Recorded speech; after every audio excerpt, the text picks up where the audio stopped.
Hello, Makale. Welcome to 90 Plus India's first animated live tuition. Yes, hello, good evening. Hello, hi, good evening. എവിടെ എല്ലാവരും സുഖമല്ലേ എല്ലാവർക്കും? നിങ്ങൾ ഇപ്പുറത്തേക്ക്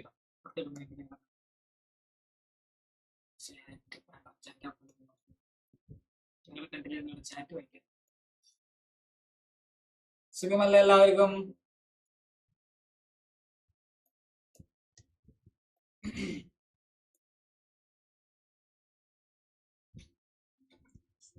എന്ത് പറയുന്ന എല്ലാവരും? നമ്മുടെ റിവിഷന്റെ അവസാന ദിവസമാണ് ഇന്ന്. റിവിഷന്റെ അവസാന ദിവസം എന്ന് പറയുമ്പോൾ എനിക്കൊരു പ്രതീക്ഷകളൊക്കെ ഉണ്ട്. എല്ലാവരും എല്ലാ കാര്യങ്ങളും പഠിച്ചു കഴിഞ്ഞു എന്നുള്ള പ്രതീക്ഷ. വെറും പ്രതീക്ഷ മാത്രം ആയിരിക്കോ?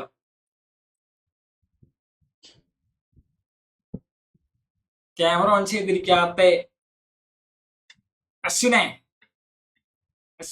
അക്ഷയ്, ആൻഡ്രിയ, അൻഫിദ,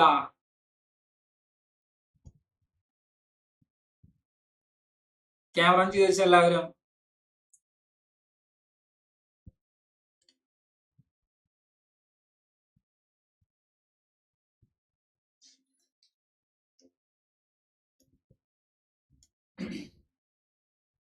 എന്ത് പറയുന്നു? എല്ലാവരും ഗുഡ് ഈവനിങ് പറയുന്നു അല്ലെ? ഗുഡ് ഈവനിങ് മാത്രം നമുക്ക് കിട്ടാറുള്ളൂ, എനിക്കറിയാം. ഞാൻ 8ാം ക്ലാസ്സിൽ ചോദിച്ചപ്പോ എല്ലാ കുട്ടികളോടും എന്തിനാ സാറേ എന്നും സുഖമാണെന്ന് ചോദിക്കുന്നത്. ഞാൻ പറഞ്ഞു കുറെ നാളെയല്ലേ കണ്ടിട്ട്, അപ്പൊ ഇനി സുഖാണെന്നല്ലേ ചോദിക്കണ്ടേ. എന്നാ സാറേ തിരിച്ച് സുഖാണോ എന്ന് കുട്ടികൾ ചോദിക്കുന്നുണ്ടായിരുന്നു. നിഷ്കളങ്കമായിട്ടുള്ള ചോദ്യം കേട്ടോ, ഞങ്ങളുടെ അലിഞ്ഞു പോയി.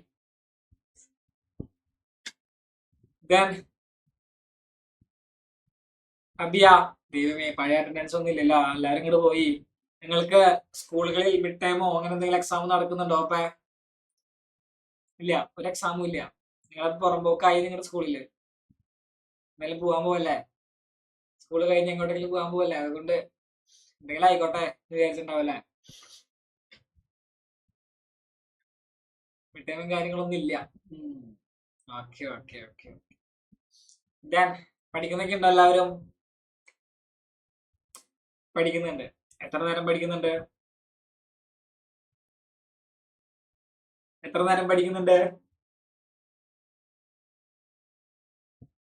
അബിയ, എത്ര നേരം പഠിക്കുന്നുണ്ട്? പഠിക്കുന്നുണ്ടെന്ന് വെച്ചപ്പോ തല ഇങ്ങനെ ചൊറിഞ്ഞോണ്ടിരിക്കുക. തല ചൊറിഞ്ഞൊരു കുഴിയാക്കി ബ്രെയിനിലോട്ട് കൈ കടത്തൂലപ്പോ. ഇതിന് മാത്രം തലയിൽ പേനുണ്ടോ? വല്ലപ്പോഴൊക്കെ തലയും കുളിച്ച് തല കീരി ഇതൊക്കെ കളയണം. അതിങ്ങനെ മാന്തിക്കൊണ്ടിരിക്കേണ്ടി വരും. ചുരണ്ടി നിക്ക. കാർത്തിക, പഠിക്കുന്നുണ്ടോ? എത്ര സമയം പഠിക്കുന്നുണ്ട്?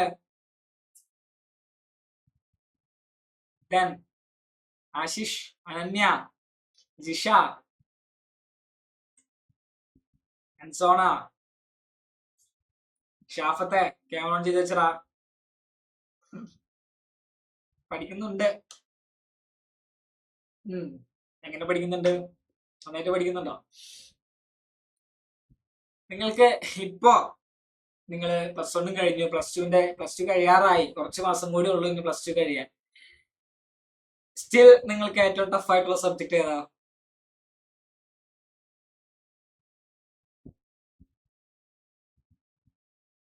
ഇപ്പോഴും നിങ്ങൾക്ക് ടഫ് ആയിട്ടുള്ള സബ്ജക്ട് ഏതായിട്ട് വരുന്നേ? കെമിസ്ട്രി ആണ്. അമിഷ പറയുന്ന കെമിസ്ട്രി, ജിഷ പറയുന്ന കെമിസ്ട്രി. ടഫ് ആയിട്ടുള്ള സബ്ജക്ട് കെമിസ്ട്രി ആണോ? ഫിസിക്സിനെക്കാളും ടഫ് കെമിസ്ട്രി ആണോ? വീണ്ടും കെമിസ്ട്രി, സാം ടൈം വരുന്ന കെമിസ്ട്രി. എല്ലാവരും ഒരേ സ്വരത്തിൽ കെമിസ്ട്രി പറയുന്നു. എന്താ സംഭവം? കെമിസ്ട്രിയിൽ എന്താ എത്ര മല മറക്കാനുള്ളത്? കെമിസ്ട്രി എന്താണ് നിങ്ങൾക്ക് ടഫ്? നിങ്ങളുടെ സ്നേഹമിസ്ട്രിയോട് പറയുന്നില്ലേ, സ്നേഹമിസ്ട്രി നിന്ന് മാനസികമായിട്ട് ഇങ്ങനെ തളർത്തണം. ഞാൻ എൻ്റെ ഒരു അഭിപ്രായത്തിൽ എനിക്ക് ഫിസിക്സ് ആണ് ടഫ് എന്നൊരു ഇതുണ്ടായിരുന്നു. കുട്ടികൾക്ക് ടഫ് ഫിസിക്സ് ആയിരിക്കും എന്നൊരു ഇതുണ്ടായിരുന്നു. കെമിസ്ട്രി ഇത്ര ആൾക്കാര് കെമിസ്ട്രി പറയുന്നുണ്ടെങ്കിൽ ഈ സ്നേഹമിസ്ട്രി മാനസികമായിട്ട് തളർത്തണം. അയ്യേ പോയി എന്ന് പറഞ്ഞു. നിസി പറയുന്നുണ്ട് ഫിസിക്സ് ആണ്, കെമിസ്ട്രി എളുപ്പമാണ് നിസിക്ക്. സന്തോഷമായി. ആദ്യമായിട്ടാണ് കുട്ടികൾ അവസാന നിമിഷം വരെ എത്തിയപ്പോ കെമിസ്ട്രി ആണ് ടഫ്, ഫിസിക്സ് കുഴപ്പമില്ല എന്ന് പറയുന്നത് കാണുന്നത്. അത്ഭുതം തന്നെ. യെസ്, ഓക്കെ, ശരിയാണ്. പ്ലസ് ടുവിലെ ഫിസിക്സ് പ്ലസ് വണ്ണിനെ കമ്പയർ ചെയ്ത് നോക്കുമ്പോ വളരെ സിമ്പിളാ, വളരെ സിമ്പിൾ ആണ്. പ്ലസ് വണ്ണില് ഒരു എന്തോരം പഠിക്കണമെന്ന് വെച്ച് കഴിഞ്ഞിട്ടുണ്ടെങ്കിൽ പഠിക്കുന്ന ക്വസ്റ്റ്യൻസിന് കണക്കില്ല. പ്ലസ് വണ്ണില് കമ്പാരിറ്റീവ്ലി ഏറ്റവും എളുപ്പമാണ്. പ്ലസ് വണ്ണിലെ ടഫ്നെസ് 90% ആണെന്നുണ്ടെങ്കിൽ പ്ലസ് ടുവിലെ ടഫ്നെസ് 60% ഉള്ളൂ. 30% കുറവാ. പ്ലസ് വൺ കുട്ടികള് വെള്ളം കുടിക്കുന്നുണ്ട് ഇപ്പൊ കിടന്ന്. ഞാൻ പറയുന്നുണ്ട് അവരോട്, പ്രത്യേകം പറയുന്നുണ്ട്, പ്ലസ് വണ്ണിൽ നല്ല മാർക്കില്ലാന്നുണ്ടെങ്കിൽ പ്ലസ് ടുവിലെ മാർക്ക് വരുമ്പോൾ നിങ്ങളുടെ മാർക്ക് കുറയും. പ്രത്യേകം പറയുന്നുണ്ട് നിങ്ങളോട് ആദ്യമേ പറഞ്ഞ പോലെ. അപ്പൊ നമ്മൾ ഇന്ന് നമ്മുടെ അവസാനത്തെ ചാപ്റ്റർ ആയിട്ടുള്ള 10ാമത്തെ ചാപ്റ്റർ ആണ്. അല്ല എടാ, നിങ്ങൾക്ക് മാത്സ് എളുപ്പ?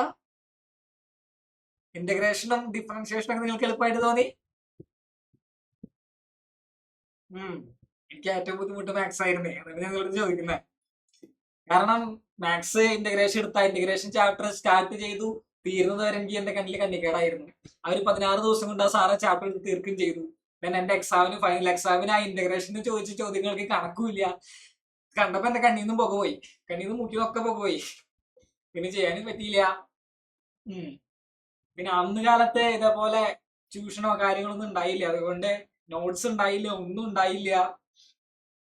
ഇന്റഗ്രേഷൻ എന്ന് പറയുമ്പോൾ ഇന്റഗ്രേഷൻ ക്വസ്റ്റ്യൻ കാണുമ്പോ സ്കിപ്പ് ചെയ്ത് പോയി പോയി പോയി പോയി പോയി എല്ലാ ചോദ്യം ഇന്റഗ്രേഷൻ തന്നെ. അപ്പൊ സ്കിപ്പ് മാത്രം. എന്റെ പേപ്പർ എന്ന് പറഞ്ഞാൽ 2-3 ഉണ്ടായുള്ളൂ തോന്നും ഫൈനൽ എക്സാമിന്. മാത്സിന് A+ ഉണ്ടായില്ല. സത്യസന്ധമായിട്ട് ഞാൻ പറയാം, മാത്സിന് A+ ഉണ്ടായില്ല. മാത്സിന് A ഉണ്ടായുള്ളൂ. പക്ഷെ മാർക്ക് കുറഞ്ഞത് എന്റെ പ്ലസ് വണ്ണിലാണ് കേട്ടോ. പ്ലസ് ടുവിൽ എനിക്ക് നല്ല മാർക്ക് ഉണ്ടായിരുന്നു. പ്ലസ് വണ്ണിലാണ് എന്റെ മാർക്ക് കുറഞ്ഞത്. പ്ലസ് ടുവിൽ എനിക്ക് 96% അങ്ങനെ ഉണ്ടായിരുന്നു. പ്ലസ് ടുവിൽ മാത്രം കണക്കാക്കുകയാണെന്നുണ്ടെങ്കിൽ പ്ലസ് വണ്ണില് 84% ആയിരുന്നു. രണ്ടും കൂടെ ആഡ് ചെയ്ത് വന്നപ്പോൾ ഫൈനലി 90% ആയിട്ട് കുറഞ്ഞു. 90% ഞാൻ കുറവായിട്ട് കാണുന്നില്ല. പക്ഷെ എന്റെ അമ്മ ഇടയ്ക്കിടയ്ക്ക് പറയും, പ്ലസ് വണ്ണിൽ നീ പഠിക്കാത്ത ഒരൊറ്റ കാരണം കൊണ്ടാണ് നിന്റെ മാർക്ക് കുറഞ്ഞത്, നിനക്ക് നല്ല മാർക്ക് കിട്ടിയാലേ നല്ല മാർക്ക് കിട്ടുന്നത്. ഇപ്പോഴും പറയും. എന്തിനാണോ കഴിഞ്ഞത് കഴിഞ്ഞു പറഞ്ഞിട്ടും കാര്യമില്ല, വീണ്ടും വീണ്ടും പറഞ്ഞിട്ടിരിക്കും. ഞാൻ നിങ്ങളെ പഠിപ്പിക്കുമ്പോൾ ഞാൻ വീട്ടിൽ നിന്ന് വിശേഷങ്ങൾ പറയും. അവർ ഇന്ന് പറഞ്ഞത് അവർക്ക് അത്ര ക്ലിയർ ആയിട്ടില്ല എന്ന് തോന്നുന്നു. അവര് മര്യാദയ്ക്കൊന്നും ഉത്തരം പറയുന്നില്ല, ചോദിക്കുന്നവര് മര്യാദയ്ക്ക് ഉത്തരം പറയുന്നില്ല എന്ന് വീട്ടിൽ നിന്ന് പറയുമ്പോ എങ്ങനെയാണ് നീയല്ലേ പഠിപ്പിക്കുന്നത്, മൊത്തം കുത്തിയ കുമ്പളം മുളയ്ക്കാന്നൊക്കെ അങ്ങനെ വേണ്ട പഠിക്കും. നിന്നോട് പഠിക്കാൻ പറയുമ്പോ നീ പഠിക്കാറുണ്ടോ എന്നൊക്കെ ചോദിക്കും. കർമ്മ, എന്ത് ചെയ്യാൻ, കർമ്മബലം. ഓക്കെ, അപ്പൊ ആ ഒരു കർമ്മബലം നിങ്ങൾ വരുത്താതിരിക്കുക. നിങ്ങളുടെ മക്കൾ, നിങ്ങൾ വലുതായി കഴിയുമ്പോൾ നിങ്ങൾക്ക് പിള്ളേരൊക്കെ ഉണ്ടാവും. പിള്ളേരെ പഠിപ്പിക്കാൻ കുത്തിരിക്കുമ്പോൾ അവർ തിരിച്ചൊരു ചോദ്യം ചോദിക്കണേ, അല്ല അമ്മയ്ക്ക് അച്ഛനും ഫിസിക്സിലും കെമിസ്ട്രിയിലും എത്ര മാർക്ക് ഉണ്ടായിരുന്നു, അതിന് ഇവിടെ പ്രസക്തി ഇല്ല എന്ന് പറഞ്ഞിട്ട് കാര്യമില്ല.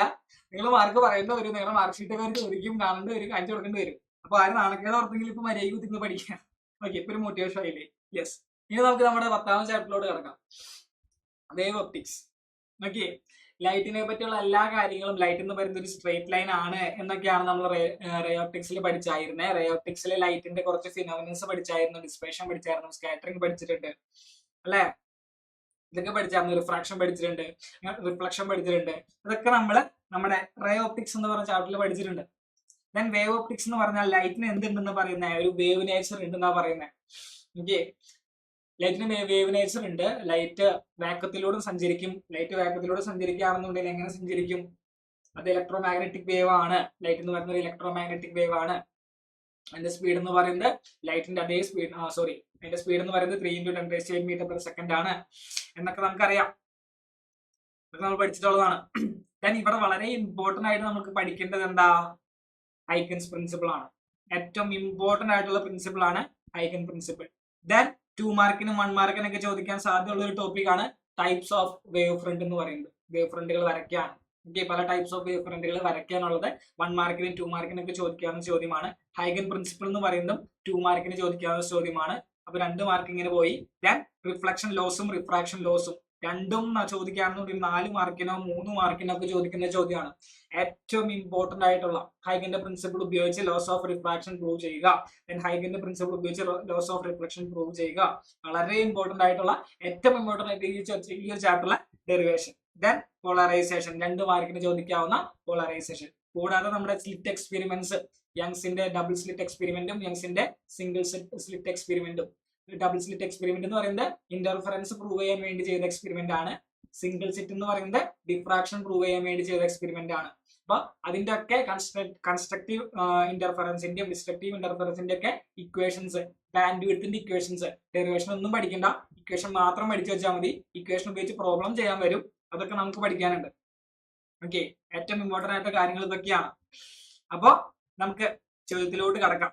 ചോദ്യം പോലെ നമുക്ക് ഈ ഒരു ചാപ്റ്റർ പഠിച്ചെടുക്കാം. എന്താണ് വേവ് ഫ്രണ്ട്? വളരെ ഇമ്പോർട്ടന്റ് ആയിട്ട് 2 മാർക്ക് ചോദ്യമാണ്. 1 മാർക്കിനും ചോദിച്ചെന്ന് വരാം. എനിക്ക് 1 മാർക്കിനും ചോദിച്ചെന്ന് വരാം. ഒരുപാട് ചോദ്യ പേപ്പറിൽ ചോദിച്ചിട്ടുള്ള ചോദ്യമാണ്. ഇത് നിങ്ങളുടെ പ്രീവിയസ് ഇയർ ക്വസ്റ്റ്യൻ തന്നെയാണ്, ക്വസ്റ്റ്യൻ പേപ്പറിലുള്ള ക്വസ്റ്റ്യൻ തന്നെയാണ് ഞാൻ എടുത്തിട്ടിരിക്കുന്നത്. എന്താണ് ചോദിച്ചിരിക്കുന്നത്? Define wave front. Then which are the 3 types of wave front? Wave front എന്ന് പറഞ്ഞാൽ എന്താ?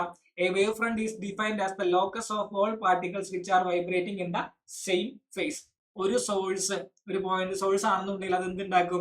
ഒരു എക്സാമ്പിൾ ആയിട്ട് പറയാമെന്നുണ്ടെങ്കിൽ ഒരു കുളത്തിൽ കല്ലിടാണെന്നുണ്ടെങ്കിൽ അത് മെക്കാനിക്കൽ വേവ് ആണ്, അത് ലൈറ്റ് വേവ് അല്ല, അത് മെക്കാനിക്കൽ വേവ് ആണ്. ഒരു കുളത്തിൽ കല്ലിടുകയാണെന്നുണ്ടെങ്കിൽ ആ കല്ലിന് ചുറ്റും എന്ത് പോകും? ഒരു റൗണ്ട് ആയിട്ട് റിപ്പിൾസ് ചെയ്ത് പോയിക്കൊണ്ടിരിക്കും. അതെന്താണ്? വേവ് ഫ്രണ്ടുകളാണ്.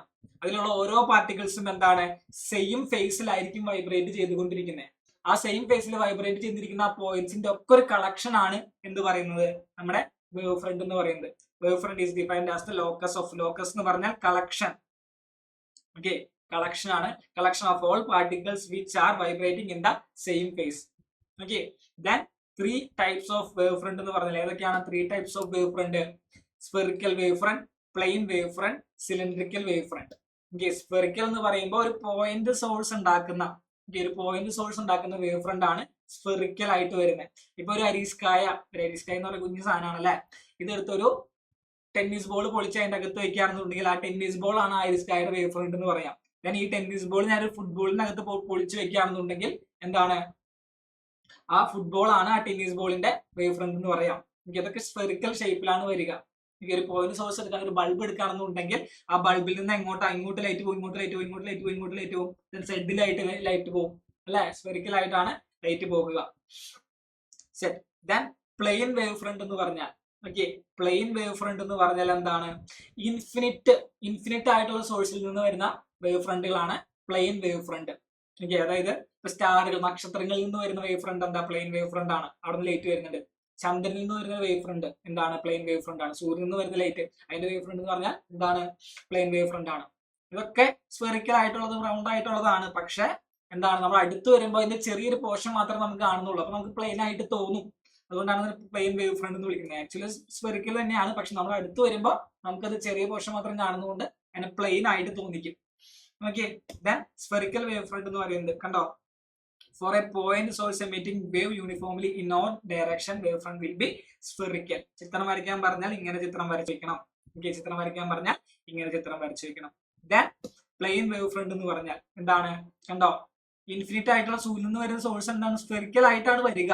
പക്ഷെ നമ്മളിവിടെ അതിന്റെ ചെറിയൊരു പോർഷൻ മാത്രം കാണത്തുള്ളൂ അല്ലെ, ചെറിയൊരു പോർഷൻ കാണത്തുള്ളൂ. ഭൂമി എന്ന് പറയുന്നത് ഉരുണ്ടതാണ്, പക്ഷെ ഭൂമി നമുക്ക് പരന്നതായിട്ട് തോന്നുന്നത് എന്തുകൊണ്ടാണ്? ഭൂമിയുടെ ഒരു ചെറിയ പോർഷൻ മാത്രം നമ്മൾ കാണുന്നുള്ളൂ. അതേപോലെ തന്നെയാണ് ഈ ഒരു കാര്യം. അപ്പൊ ഇതിന്റെ വേവ് ഫ്രണ്ടുകൾ നമ്മൾ വരയ്ക്കുകയാണെന്നുണ്ടെങ്കിൽ നമുക്ക് പ്ലെയിൻ വേവ് ഫ്രണ്ട് ആയിട്ട് കിട്ടും. ഓക്കെ, വളരെ ഡിസ്റ്റൻസ് സോഴ്സിൽ നിന്ന് വരുന്ന ലൈറ്റിന്റെ വേവ് ഫ്രണ്ട് എന്ന് പറഞ്ഞാൽ എന്താണ്? പ്ലെയിൻ വേവ് ഫ്രണ്ട് ആയിരിക്കും. Okay, then cylindrical wave front എന്ന് പറഞ്ഞാൽ ട്യൂബ് ലൈറ്റ് എടുക്കുകയാണെന്നുണ്ടെങ്കിൽ അത് ഇങ്ങോട്ട് ഡയറക്റ്റ് ലൈറ്റ് പോകും, ഇങ്ങോട്ട് ലൈറ്റ് പോകും. ഇതൊക്കെ നമുക്ക് ഒരു വേവ് ഫ്രണ്ട് ആയിട്ട് വരയ്ക്കുകയാണെന്നുണ്ടെങ്കിൽ അതൊരു സിലിണ്ടറിന്റെ ഷേപ്പിലായിട്ടായിരിക്കും ഇരിക്കുക. ഇതൊരു സിലിണ്ടറിന്റെ ഷേപ്പിലായിട്ടായിരിക്കും ഇരിക്കുക. ഒരു ലീനിയർ സോഴ്സ് ഉണ്ടാക്കുന്ന വേവ് ഫ്രണ്ട് ആണ് സിലിണ്ടറിക്കൽ. ഓക്കെ, ലീനിയർ സോഴ്സ് ഉണ്ടാക്കുന്ന വേവ് ഫ്രണ്ടിന്റെ ഷേപ്പ് എന്ന് പറയുന്നത് സിലിണ്ടറിക്കൽ ആയിരിക്കും. പഠിച്ചു വെക്കുക. പഠിച്ചു വെക്കുക. Then different types of wave front. Object at infinity for a convex lens. ഒരു കോൺവെക്സ് ലെൻസ് ഉണ്ടാക്കുന്ന വേവ് ഫ്രണ്ട് ആ ചോദിച്ചിരിക്കുന്നത്. അപ്പോ കോൺവെക്സ് ലെൻസിൽ ഇൻഫിനിറ്റിയിലാണ് ഒബ്ജക്ട് ഇരിക്കുന്നതെന്നുണ്ടെങ്കിൽ ലൈറ്റ് റേസ് ആ കോൺവെക്സ് ലെൻസിന്റെ പ്രിൻസിപ്പൽ ആക്സിസിന് പാരലൽ ആയിട്ടേ വരത്തുള്ളൂ. പാരലൽ ആണെന്നുണ്ടെങ്കിൽ നമുക്ക് എന്ത് പറയാം? അവിടെയുള്ള wave front plane wave front ആണ്. ഈ പ്ലെയിൻ വേവ് ഫ്രണ്ട് കോൺവെക്സ് ലെൻസിലൂടെ പാസ് ചെയ്യുമ്പോൾ എന്ത് ചെയ്യും? ഒരൊറ്റ പോയിന്റിൽ എന്ത് ചെയ്യും? കൺവേർ ചെയ്യും. ഇൻഫിനിറ്റിയിൽ നിന്ന് വരുന്ന ലൈറ്റ് റേസ് ഒക്കെ ഒരൊറ്റ പോയിന്റിൽ കൺവേർ ചെയ്യും. ആ പോയിന്റിന്റെ പേരാണ് എന്ത്? ഫോക്കസ്. അപ്പൊ എന്തായിട്ട് മാറി? ഒരു പോയിന്റ് സോഴ്സ് ആയിട്ട് മാറി. ഈ പോയിന്റ് സോഴ്സ് ഉണ്ടാക്കുന്ന വേവ് ഫ്രണ്ട് എന്തായിരിക്കും? അത് സ്ഫെറിക്കൽ ആയിരിക്കും. ഓക്കെ, സ്ഫെറിക്കൽ ആയിരിക്കും. അപ്പൊ ഇതിന്റെ ചിത്രം വരയ്ക്കാൻ പറഞ്ഞു കഴിഞ്ഞിട്ടുണ്ടെങ്കിൽ ഈ ഒരു ചിത്രം വരച്ചു വെക്കണം. Okay, object at infinity for a convex ലെൻസിന് ചിത്രം വരയ്ക്കാൻ പറയാന്നുണ്ടെങ്കിൽ അത് ഇങ്ങനെ വേണം വരച്ചു വെക്കാൻ. ഓക്കെ, പഠിച്ചു വെക്കുക. ഈ കൺസെപ്റ്റ് മനസ്സിലാക്കി വെക്കുക. ഇതേ ഡയറക്റ്റ് ചോദ്യം തന്നെ ചോദിക്കണം എന്നില്ല, വേറെ ഏത് ടൈപ്പ് ചോദ്യം വേണമെങ്കിലും ചോദിക്കാം. അപ്പൊ ഈ കൺസെപ്റ്റ് മനസ്സിലാക്കി വെക്കുക. ഓക്കെ, ദെൻ അടുത്ത ചോദ്യം എന്താ? Object at infinity for a concave lens. Concave lens എന്ന് പറയുന്നത് എന്തായിരിക്കും? ഒരു ഡൈവേർജിങ് ലെൻസ് ആണ്. അപ്പൊ ഇൻഫിനിറ്റിയിൽ നിന്ന് വരുന്ന റേസ് പാരലൽ ആയിട്ട് തന്നെ വരും. അതിന്റെ വേവ് ഫ്രണ്ട് എന്ന് പറയുന്നത് പ്ലെയിൻ വേവ് ഫ്രണ്ട് തന്നെ. ദെൻ ആ റേസ് ഡൈവേർജ് ചെയ്തു പോകും. ഇത് ഒറ്റ പോയിന്റിൽ നിന്ന് വരുന്ന പോലെ തോന്നും. ആ പോയിന്റ് എവിടെയാണ്? ഇവിടെയാണ് എന്റെ ഫോക്കസ്. ദെൻ അത് പോയിന്റ് സോഴ്സ് ആണല്ലേ. നമുക്ക് എന്ത് വരയ്ക്കാം? ആ പോയിന്റ് സോഴ്സിൽ നിന്ന് സ്ഫെറിക്കൽ വേവ് ഫ്രണ്ടുകൾ വരയ്ക്കാം. ഓക്കെ, സ്ഫെറിക്കൽ വേവ് ഫ്രണ്ടുകൾ വരയ്ക്കാം. ദെൻ എന്താണ്? ഒരു മിറർ ആണെന്നുണ്ടെങ്കിൽ, കോൺകേവ് മിറർ ആണെന്നുണ്ടെങ്കിൽ എന്താണ്? അത് ലൈറ്റ് ഇൻഫിനിറ്റിയിൽ വരുന്നത് പാരലൽ തന്നെ അത് മുഴുവൻ എന്ത് ചെയ്യും? ഒറ്റ പോയിന്റിൽ കൺവേർട്ട് ചെയ്യും. ദെൻ നമുക്ക് ഇങ്ങനെ വരയ്ക്കാം. ഇങ്ങനെ വരയ്ക്കാം. ഇതൊക്കെ വരയ്ക്കാൻ പഠിക്കണം കേട്ടോ. അതൊക്കെ വരയ്ക്കാൻ പഠിക്കേണ്ട ആവശ്യം, അല്ലാതെ വരച്ച് പഠിക്കേണ്ട ആവശ്യമില്ല. ഓർമ്മയിൽ ഉണ്ടായാൽ മതി. കൺസെപ്റ്റ് നിങ്ങൾക്ക് അറിയാമോ? അപ്പൊ കൺസെപ്റ്റ് മനസ്സിലാക്കി വെച്ചാൽ മതി. നോക്കിയേ, ദെൻ കോൺവെക്സ് മിറർ ആണെന്നുണ്ടെങ്കിൽ അത് ഡൈവേർജിങ് മിറർ ആണ് അല്ലെ. കോൺവെക്സ് ഡൈവേർജിങ് ആണ്. ലൈറ്റ് റേ ഡൈവേർജ് ചെയ്ത് പോകും, ഇവിടെ ഡൈവേർജ് ചെയ്ത് പോകും. ഡൈവേർജ് ചെയ്ത് പോകുന്നത് ഒറ്റ പോയിന്റിൽ നിന്ന് വരുന്ന പോലെ തോന്നും. ആ പോയിന്റിൽ നമുക്ക് സ്ഫെറിക്കൽ വേവ് ഫ്രണ്ടുകൾ വരയ്ക്കാം. സ്ഫെറിക്കൽ വേവ് ഫ്രണ്ടുകൾ വരയ്ക്കാം. ദെൻ ഒരു റിഫ്രാക്ഷന് ശേഷമുള്ള, ഒരു പ്രിസത്തിലൂടെ റിഫ്രാക്ഷന് ശേഷമുള്ള വേവ് ഫ്രണ്ട് വരയ്ക്കാൻ പറഞ്ഞാൽ എന്താണ്? അത് പ്ലെയിൻ വേവ് ഫ്രണ്ട് തന്നെയാണ്. ഓക്കെ, റിഫ്രാക്ഷന് ശേഷമുള്ള വേവ് ഫ്രണ്ട് എന്തായിരിക്കും? പ്ലെയിൻ വേവ് ഫ്രണ്ട് തന്നെ. ഓക്കെ അല്ലെ. ഇവിടെ ലൈറ്റ് റേയിന് പോകുന്നു, ദെൻ അത് റിഫ്രാക്ട് ചെയ്യുന്നു, പുറത്തോട്ട് പിന്നെ റിഫ്രാക്ട് ചെയ്യുന്നു, ദെൻ റിഫ്രാക്ട് ചെയ്ത് പോയാലും അത് പാരലൽ ആയിട്ട് തന്നെ പോകും. അപ്പൊ അത് പ്ലെയിൻ വേവ് ഫ്രണ്ട് തന്നെയാണ്. ഓക്കെ, പ്ലെയിൻ വേവ് ഫ്രണ്ട് തന്നെയാണ്. ശരി, ദെൻ അടുത്ത ചോദ്യം. വേവ് ഫ്രണ്ട് അത് കുറച്ച് ഹെഡിങ് കാര്യങ്ങളൊക്കെ ഉണ്ടാവും. എല്ലാ ചോദ്യങ്ങൾക്കും ഇങ്ങനെ കൊടുത്തിട്ടുണ്ടാവും. ദെൻ എന്താണ്? The energy of the wave travels in a direction dash to the wave front. Okay, ഒരു വേവിന്റെ, വേവ് ഫ്രണ്ടിന്റെ, ഒരു വേവിന്റെ the energy of the wave, ഒരു വേവിന്റെ എനർജി എന്ന് പറയുന്നത് അതിന്റെ വേവ് ഫ്രണ്ടിന് എങ്ങനെയായിരിക്കും? എങ്ങനെയായിരിക്കും? വേവ് ഫ്രണ്ടുകളുടെ എന്താണ്? പ്രോപ്പർട്ടീസ് ആണ്. ഓക്കെ, പ്രോപ്പർട്ടീസ് ആണ്. എങ്ങനെയായിരിക്കും? എങ്ങനെയായിരിക്കും? യെസ്, എങ്ങനെയായിരിക്കും? പെർപെൻഡിക്കുലർ ആയിരിക്കും അല്ലെ. പെർപെൻഡിക്കുലർ ആയിട്ടായിരിക്കും ഒരു വേവിന്റെ എനർജി വേവ് ഫ്രണ്ടിന് പോകുന്നത്. ഓക്കെ, പെർപെൻഡിക്കുലർ ആയിട്ടായിരിക്കും പോകുന്നത്. ഓക്കെ, പഠിച്ചു വയ്ക്കുക. Then explain Huygens principle. Okay, explain Huygens principle രണ്ടാമത്തത് വളരെ ഇമ്പോർട്ടന്റ് ആയിട്ടുള്ള ചോദ്യമാണ്. സോറി, മൂന്നാമത്തത് വളരെ ഇമ്പോർട്ടന്റ് ആയിട്ടുള്ള ചോദ്യമാണ്. ഓക്കെ, എക്സ്പ്ലെയിൻ ഹൈഗൻസ് പ്രിൻസിപ്പിൾ ആണ് പറഞ്ഞിരിക്കുന്നത്. ഹൈഗൻസ് പ്രിൻസിപ്പിൾ നമുക്ക് എക്സ്പ്ലെയിൻ ചെയ്യാൻ അറിയാം. എന്താണ്? നോക്കിക്കേ, വലിയ വളരെ വലുതാക്കി കൊടുത്തിരിക്കുന്നതാണ് ഹൈഗൻ പ്രിൻസിപ്പിൾ. ഇത്ര ഒന്നും ഇല്ല പഠിക്കാൻ, വളരെ സിമ്പിൾ ആണ്. ഒരു പോയിന്റ് സോഴ്സ്. ഓക്കെ, ഇതൊരു പോയിന്റ് സോഴ്സ് ആണ്. ഈ പോയിന്റ് സോഴ്സ് എന്തുണ്ടാക്കും? ഒരു പ്രൈമറി വേവ് ഫ്രണ്ട് ഉണ്ടാക്കും. അതിന് ആദ്യമായിട്ട് ഒരു പോയിന്റ് സോഴ്സ് ഉണ്ടാക്കുന്ന ആദ്യത്തെ വേവ് ഫ്രണ്ട് ആണ് പ്രൈമറി. ഈ പ്രൈമറി ഞാനിപ്പോ പ്രൈമറി എന്ന് പേരിട്ട് കൊടുത്തു. Okay, primary. ഈ പ്രൈമറി വേവ് ഫ്രണ്ടിലെ ഓരോ പോയിന്റ്സും പുതിയൊരു സോഴ്സ് ആയിട്ട് ആക്ട് ചെയ്യും.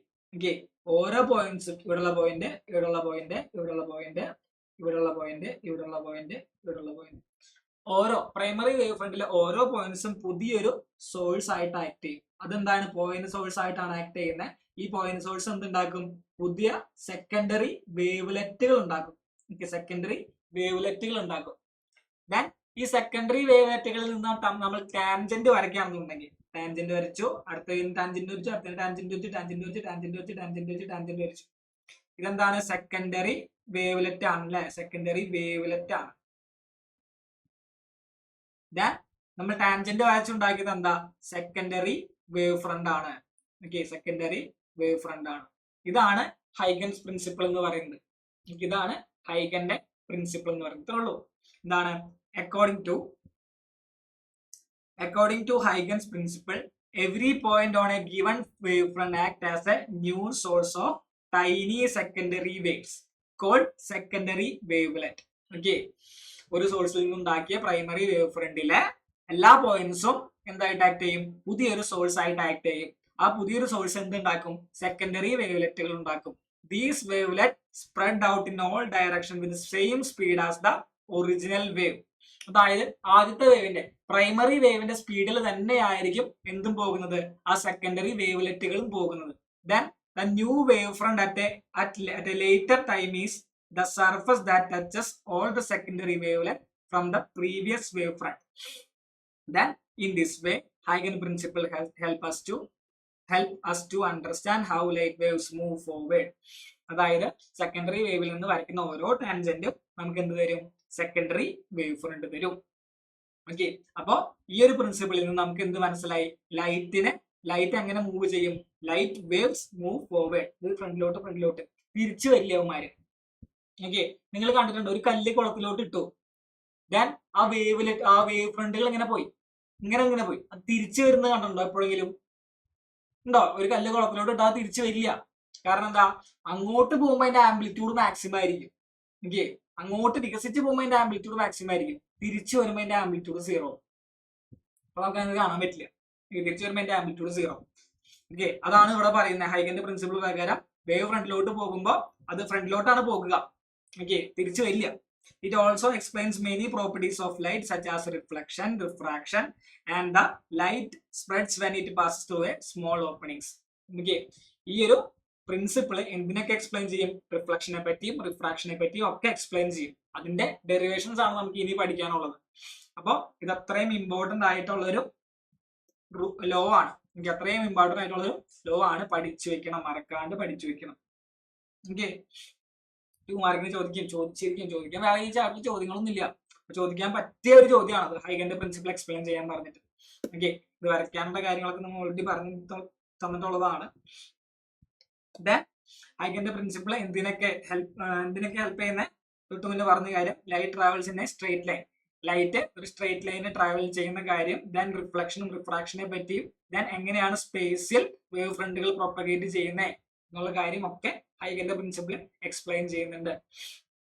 ഓക്കെ, ദെൻ മൂന്നാമത്തെ ചോദ്യം എന്തായിരുന്നു? യൂസിങ് ഹൈഗൻ principle prove that angle of incidence is equal to angle of reflection. Okay, angle of incidence angle of reflection equal ആണെന്നുള്ളത് പ്രൂവ് ചെയ്യാനാണ് പറഞ്ഞിരിക്കുന്നത്. ഇത് ചിത്രം വരയ്ക്കാൻ നന്നായിട്ട് പഠിച്ചിരിക്കണം. ഇത് വലിയൊരു ഡെറിവേഷൻ ഒന്നല്ല, ഏറ്റവും സിമ്പിൾ ആയിട്ടുള്ള ഡെറിവേഷനാണ്. വളരെ സിമ്പിൾ ആയിട്ട് നമുക്ക് വരയ്ക്കാൻ പറ്റാവുന്ന ഒരു ചിത്രമാണത്. ഓക്കെ, ഇവിടെ എന്റെ സ്കെയിൽ എടുത്തിട്ടുണ്ടായില്ല. ഒരു മിനിറ്റ്.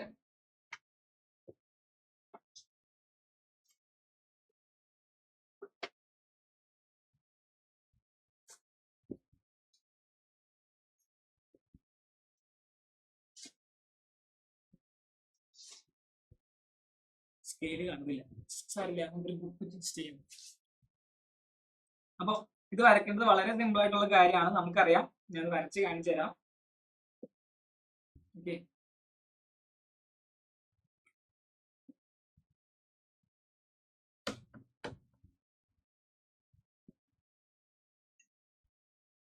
രണ്ട് മീഡിയം. ഓക്കെ,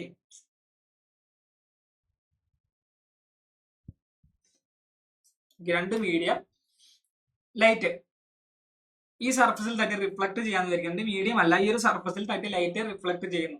ഈ മീഡിയത്തിലോട്ട് വരുന്നത് ഒരു പ്ലെയിൻ വേവ് ഫ്രണ്ട് ആണെന്ന് വിചാരിക്കാം. എനിക്കൊരു പ്ലെയിൻ വേവ് ഫ്രണ്ട് ആണെന്ന് വിചാരിക്കാം.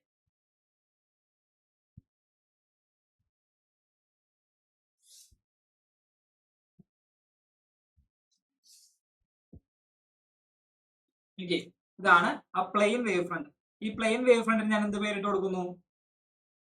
AB എന്ന് പേരിട്ട് കൊടുക്കുന്നു. ഓക്കെ, AB എന്ന് പറയുന്ന പ്ലെയിൻ വേവ് ഫ്രണ്ട്.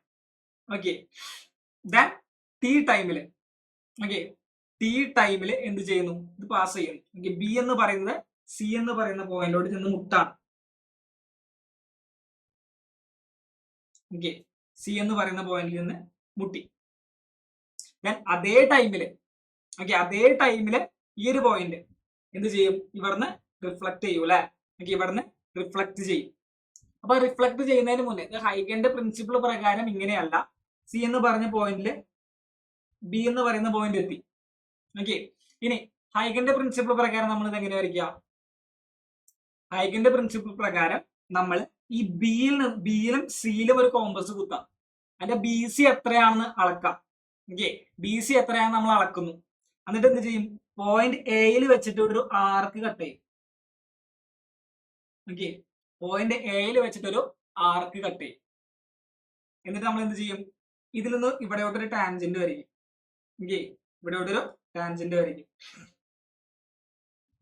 കണ്ടോ?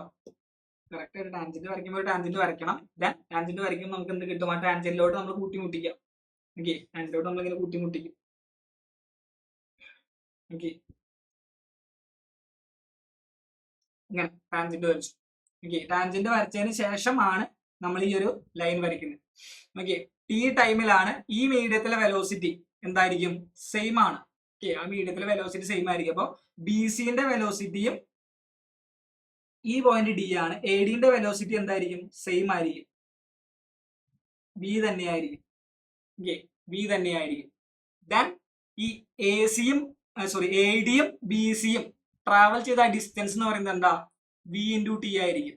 രണ്ടിന്റെയും ഡിസ്റ്റൻസ് എന്ന് പറയുന്നത് വി ഇൻറ്റു ടി ആയിരിക്കും. ഓക്കെ, അതിൽ യാതൊരു മാറ്റമില്ല, അത് വി ഇൻറ്റു ടി ആയിരിക്കും. ദെൻ ചിത്രം വരച്ച് കഴിഞ്ഞു, വേറെ ഒന്നുമില്ല. ഇവിടെ നിന്ന് ഇത് വരച്ച് കഴിഞ്ഞിട്ടുണ്ടെങ്കിൽ ഇത് റിഫ്ലക്റ്റഡ് വേവ് ഫ്രണ്ട് ആണ്. ഓക്കെ, ഡി സി എന്ന് പറയുന്നത് ഒരു റിഫ്ലക്റ്റഡ് വേവ് ഫ്രണ്ട് ആണ്. ഇത്രേ ഉള്ളൂ ആ ചിത്രം വരയ്ക്കാനായിട്ട്. ആംഗിളും അടയാളപ്പെടുത്തി വെക്കണം നിങ്ങൾ. ഓക്കെ, ഒരു നോർമൽ വരച്ചു, ഇവിടെ നിന്നും ഇതേപോലെ നോർമൽ വരയ്ക്കുക. ഓക്കെ, ദെൻ ഈ ഒരു ആംഗിള് എന്താണ്? നോർമലും ഇൻസിഡൻസും തമ്മിലുള്ള ആംഗിൾ ആണ്. ഇത് ഐ ആണെന്നുണ്ടെങ്കിൽ എന്തായിരിക്കും? ഇത് 90 മൈനസ് ഐ ആയിരിക്കും. അപ്പൊ ഇതെന്തായിരിക്കും? ഇതും 90 ഐ ആയിരിക്കും. അത് മൊത്തത്തില് ഐ ആയിരിക്കും. ഓക്കെ, മൊത്തത്തില് ഐ ആയിരിക്കും. ഇത് വരയ്ക്കാൻ പഠിക്കാം. ഞാൻ വരയ്ക്കുമ്പോൾ സ്കെയിലില്ലാത്തതുകൊണ്ടാണ് ഇത്രയും വൃത്തിയായിട്ടൊരു പടം വന്നത്. സാരില്ല, ഞാൻ ഓൾറെഡി ഒരു പടം വരച്ച് വെച്ചിട്ടുണ്ട്.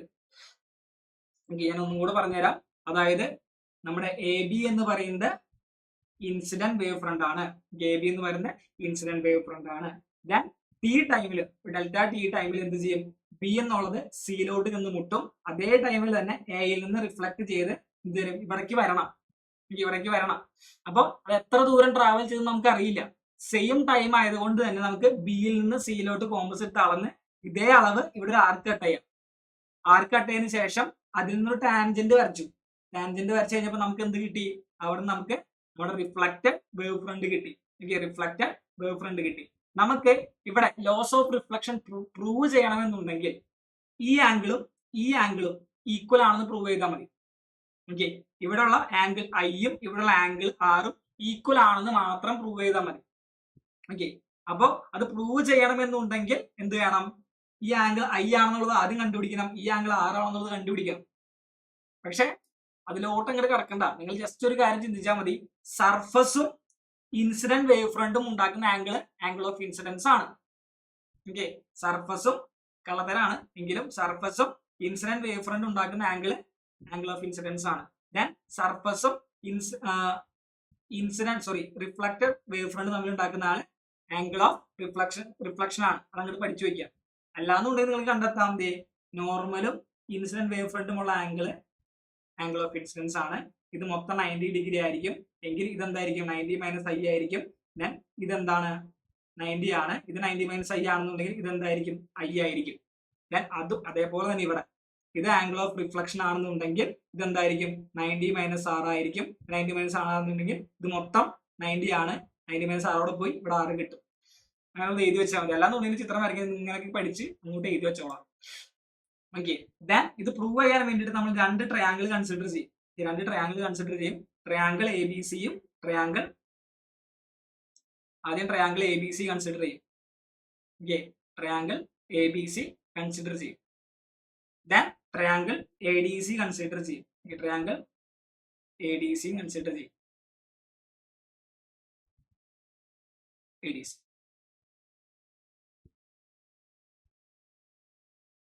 ഓക്കെ, രണ്ട് ട്രയാങ്കിൾ കൺസിഡർ ചെയ്യണം. ദെൻ നമുക്കൊരു കാര്യം അറിയാം. എന്താണ്?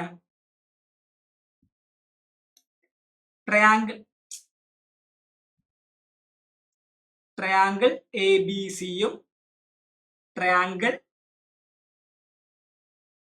എ ഡി സിയും, ഇതാണ് രണ്ട് ട്രയാങ്കിളുകൾ. രണ്ട് ട്രയാങ്കിൾ. ദെൻ നമുക്കറിയാം രണ്ട് ട്രയാങ്കിളിന്റെ എ സി എന്ന് പറയുന്നത് കോമൺ സൈഡ് ആണ് അല്ലെ? A C equal to A C. കാരണം എന്താ? കോമൺ സൈഡ് ആണ്, ഈക്വൽ ആയിരിക്കും. ഓക്കെ, കോമൺ സൈഡ് ആണ്. ദെൻ ബി സി എന്ന് പറയുന്നതും ദെൻ എന്താണ്? എ ഡി എന്ന് പറയുന്നത്. ബി സി എന്ന് പറയുന്നതും എ ഡി എന്ന് പറയുന്നതും സെയിം ടൈമിൽ സെയിം ദൂരം ട്രാവൽ ചെയ്തവരാണ്. അതായത് എന്താണ്, അത് ഈക്വൽ ടു വി ടി ആണ്. അത് ഈക്വൽ ടു വി ടി ആണ്. ദെൻ ഈ ഒരു ആംഗിൾ എന്താണ്, ഈ ഒരു ആംഗിൾ 90 ഡിഗ്രി ആണ്. ഈ ഒരു ആംഗിൾ 90 ഡിഗ്രി ആണ്.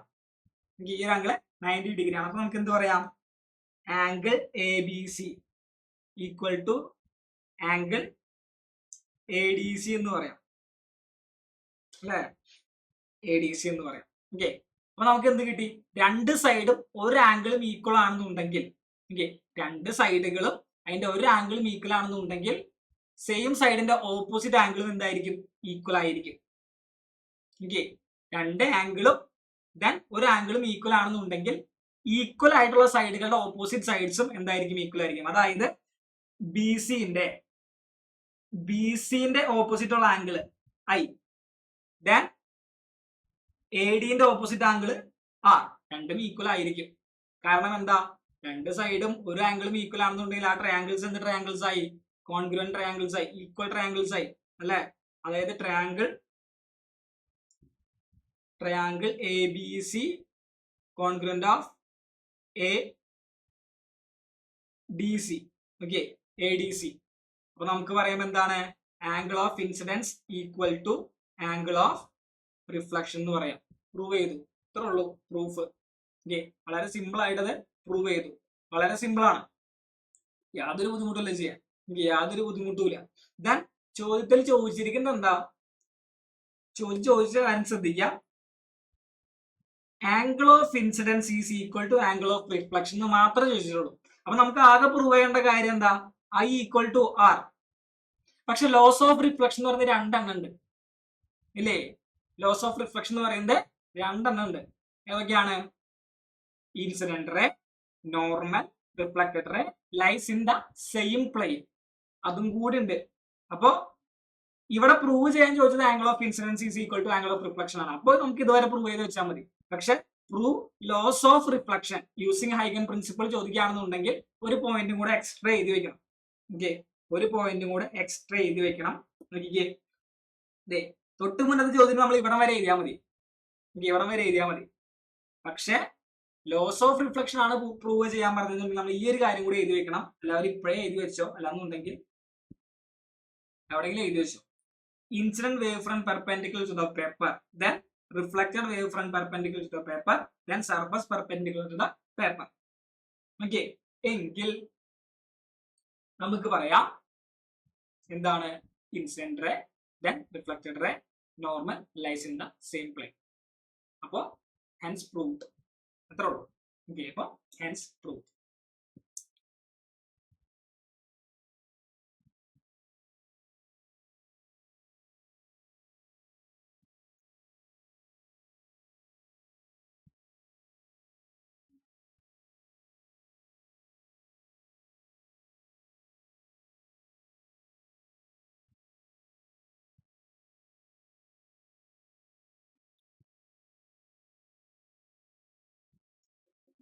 ഓക്കെ, എഴുതി കഴിഞ്ഞു.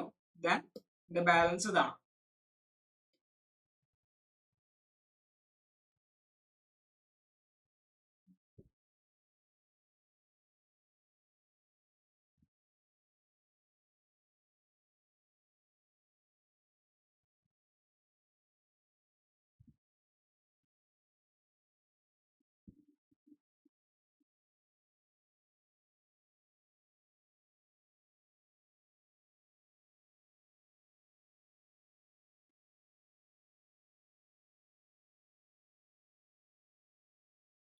ഓക്കെ, എഴുതി കഴിഞ്ഞു.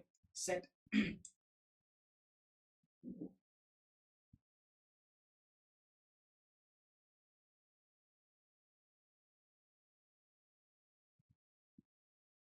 ആ ചോദ്യം ഞാൻ കാണിച്ചു തരാം, കണ്ടോ? ആ ചോദ്യം വേറെ രൂപത്തിൽ വന്നിരിക്കുന്നുണ്ടോ? With the help of a diagram prove the laws of reflection. അവിടെ angle of incidence is equal to angle of reflection prove ചെയ്യാൻ മാത്രമല്ല പറഞ്ഞിരിക്കുന്നത്, ഈ ഒരു കാര്യം കൂടെ പ്രൂവ് ചെയ്യാൻ പറഞ്ഞിട്ടുണ്ട്. ഈ ഒരു കാര്യം കൂടെ പ്രൂവ് ചെയ്യാൻ പറഞ്ഞിട്ടുണ്ട്. അപ്പൊ അതും കൂടെ ചിന്തിക്കണം, അതും കൂടെ ചിന്തിച്ചിട്ട് വേണം ചെയ്യാൻ. Then the shape of wave front originating from a tube light is, നമുക്കറിയാം എന്താണ്, സിലിണ്ടറിക്കൽ ആണ്. ഓക്കെ, സിലിണ്ടറിക്കൽ ആണ്. ദെൻ അടുത്ത ചോദ്യം, വളരെ ഇമ്പോർട്ടന്റ് ആയിട്ടുള്ള നെക്സ്റ്റ് ചോദ്യം എന്താണ്? Prove law of refraction using ഹൈഗൻ principle. Okay, law of refraction using ഹൈഗൻ പ്രിൻസിപ്പിൾ. ലോ ഓഫ് റിഫ്രാക്ഷൻ ഇതിന് രണ്ടൊന്നുമില്ല. സൈൻ എന്താണ് sine I by sine r is equal constant prove ചെയ്താൽ മതി. ഓക്കെ, ദെൻ വേറെ ചോദ്യം കൂടി ചോദിച്ചിട്ടുണ്ട്. What is the change in speed of propagation and frequency of the refracted wave? നമുക്ക് നോക്കാം, പറയാം. ദെൻ ഇതാണ് ചിത്രം. ഇതാണ് ആ ചിത്രം. ചിത്രം വരയ്ക്കുമ്പോൾ ആർക്ക് കട്ട് ചെയ്യാൻ മറക്കരുത്, അല്ലാന്നുണ്ടെങ്കിൽ ഹൈഗന്റെ പ്രിൻസിപ്പിൾ ഉപയോഗിച്ചിട്ടല്ല വരച്ചതെന്ന് നമുക്ക് പറയേണ്ടി വരും. അപ്പോൾ ഇതാണ് എന്ത് വരുന്നത്? നമ്മുടെ ഇൻസിഡന്റ് വേവ് ഫ്രണ്ട് വരുന്നത് A B. Incident wave front ആണ് എ ബി എന്ന് പറയുന്നത്. ദെൻ ബി എന്ന് പറയുന്ന പോർഷൻ എന്ത് ചെയ്തു? ഇതുപോലെ നീണ്ടു പോയി ടി ടൈമില് സി എന്ന് പറയുന്ന പോയിന്റിൽ നിന്ന് മുട്ടി. ഓക്കെ, സി എന്ന് പറയുന്ന പോയിന്റിൽ നിന്ന് മുട്ടി. ദെൻ അതേ ടൈമില് എ എന്ന് പറയുന്ന പോയിന്റ് എന്ത് ചെയ്യും? നേരെ പോകേണ്ടിരുന്നവനാണ്, ഇങ്ങനെ പോകേണ്ടിരുന്നവനാണ്. പക്ഷെ ഇത് വേറെ മീഡിയമാണ്. ഈ മീഡിയത്തിന്റെ റിഫ്രാക്റ്റീവ് ഇൻഡെക്സ് എന്ന് പറയുന്നത് നമുക്ക് എന്ത് പറയാം? N2 എന്ന് പറയാം. ഇതിന്റെ N1 എന്ന് പറയാം. Okay, N2 then N1. അപ്പോ റിഫ്രാക്റ്റീവ് ഇൻഡെക്സ് മാറി കഴിഞ്ഞിട്ടുണ്ടെങ്കിൽ അതിന്റെ സ്പീഡും എന്ത് മാറും? സോറി, വെലോസിറ്റി മാറും അല്ലെ? ഇവിടെയുള്ള വെലോസിറ്റി V1 ആയിരിക്കും, ഇവിടെയുള്ള വെലോസിറ്റി V2 ആയിരിക്കും. ഓക്കെ, അപ്പോ ബി എന്ന് പറയുന്ന പോയിന്റിൽ സി എന്ന് പറയുന്ന പോയിന്റ് വരെ എത്തി. ദെൻ എ എന്ന് പറയുന്ന പോയിന്റിൽ വരുമ്പോൾ എന്തായിരിക്കും? സ്പീഡ് കുറവായിരിക്കും. ആ ലൈറ്റ് വേവിന്റെ സ്പീഡ് കുറവായിരിക്കും, ആ ലൈറ്റിന്റെ സ്പീഡ് കുറവായിരിക്കും. അപ്പൊ ബി സിനെക്കാളും ചെറുതായിരിക്കും എ ഡി എന്ന് പറയുന്നത്. ബി സിനെക്കാളും ചെറുതായിരിക്കും എ ഡി എന്ന് പറയുന്നത്. അപ്പൊ നമ്മൾ എന്ത് ചെയ്യും? കോമ്പസ് എടുക്കും, ബി സി മെഷർ ചെയ്യും. ബി സി മെഷർ ചെയ്തിട്ട് എ എന്ന് പറയുന്ന പോയിന്റിൽ വെച്ചിട്ട് ബി സിനെക്കാളും ചെറുതാക്കും. ബി സിയുടെ അളവ് ഇത്ര എന്നുണ്ടെങ്കിൽ ഇവിടെ വെച്ച് നമുക്ക് കോമ്പസ് കുത്തും. കുറച്ച് അളവ് കുറച്ചെടുക്കും, കാരണം ദൂരം കുറവാണ്. എന്നിട്ട് എന്ത് ചെയ്യും? പോയിന്റ് എയിൽ വെച്ചിട്ടൊരു ആർക്ക് കട്ട് ചെയ്യും. ദെൻ ഇവിടെ നിന്ന് സി എന്ന് പറയുന്ന പോയിന്റിലേക്ക് ഒരു ടാൻജന്റ് വരയ്ക്കും. ടാൻജന്റ് എവിടെയാണ് കൂട്ടിമുട്ടുന്നത്? അവിടെയോട്ട് എയിൽ നിന്നൊരു വര വരയ്ക്കും. ഇങ്ങനെയാണ് ഈ ഒരു ചിത്രം വരയ്ക്കേണ്ടത്. ദെൻ ഈ പോകുന്നതാണ് ആര്? റിഫ്രാക്റ്റഡ് വേവ് ഫ്രണ്ട് എന്ന് പറയുന്നത്. ഡി സി എന്ന് പറയുന്നതാണ് refracted wave front. Okay, then ഇങ്ങനെ അല്ലാതെയും നമുക്ക് വരയ്ക്കാം. നമുക്കറിയാം, റേ ഓപ്റ്റിക്സ് പ്രകാരം നമുക്കറിയാം എന്താണ്? ഒരു മീഡിയത്തിൽ നിന്ന് മറ്റൊരു മീഡിയത്തിലോട്ട് ലൈറ്റ് കടക്കുമ്പോൾ, rarer medium to denser medium കടക്കുമ്പോൾ ടുവേർഡ്സ് നോർമൽ വരാം. അപ്പൊ നമ്മൾ എന്ത് ചെയ്യും? ഒരു നോർമൽ വരയ്ക്കും, ദെൻ കുറച്ച് ടുവേർഡ്സ് ആയിട്ട് വരയ്ക്കും, വെറുതെ ഒരു ആർക്ക് കട്ട് ചെയ്യും, ദെൻ ഇവിടുന്ന് ഇങ്ങോട്ട് വരയ്ക്കും. സിമ്പിൾ ആയിട്ട് വരയ്ക്കാം നമുക്കത്. പക്ഷെ ഇതിങ്ങനെയല്ലേ? ഹൈഗന്റെ പ്രിൻസിപ്പിൾ യഥാർത്ഥത്തിൽ വരയ്ക്കുകയാണെന്നുണ്ടെങ്കിൽ നമ്മൾ ആദ്യം ബി സി അളവെടുക്കുന്നു, അളവ് ചെറുതാക്കുന്നു, ആർക്ക് കട്ട് ചെയ്യുന്നു, ആദ്യം ആർക്കാണ് കട്ട് ചെയ്യുക. അതാണ് ഹൈഗന്റെ പ്രിൻസിപ്പിൾ. റേ ഓപ്റ്റിക്സ് പ്രകാരം നമ്മൾ എന്ത് ചെയ്യുന്നു? നോർമൽ വരയ്ക്കുന്നു, നേരെ വരയ്ക്കുന്നു, എന്നിട്ട് ആർക്ക് കട്ട് ചെയ്യുന്നു, എന്നിട്ട് നേരെ വരയ്ക്കുന്നു. അത് റേ ഓപ്റ്റിക്സ് പ്രകാരം. ഹൈഗന്റെ പ്രിൻസിപ്പിൾ പ്രകാരം ആദ്യം ബി സിയുടെ അളവ് എടുക്കുന്നു, അളവ് ചെറുതാക്കുന്നു, ആർക്ക് കട്ട് ചെയ്യുന്നു, പിന്നെ ടാൻജന്റ് വരയ്ക്കുന്നു, പിന്നെ വരയ്ക്കുന്നു. രണ്ടും സെയിം തന്നെ. വരച്ചു വരുമ്പോൾ സെയിം ചിത്രം തന്നെ വരാം. ഓക്കെ, നിങ്ങൾ വരയ്ക്കുമ്പോൾ ആർക്ക് കട്ട് ചെയ്യാൻ പഠിച്ചാൽ മതി. എന്ത് ഈ ആംഗിളുകളൊക്കെ അടയാളപ്പെടുത്തി വെക്കാം.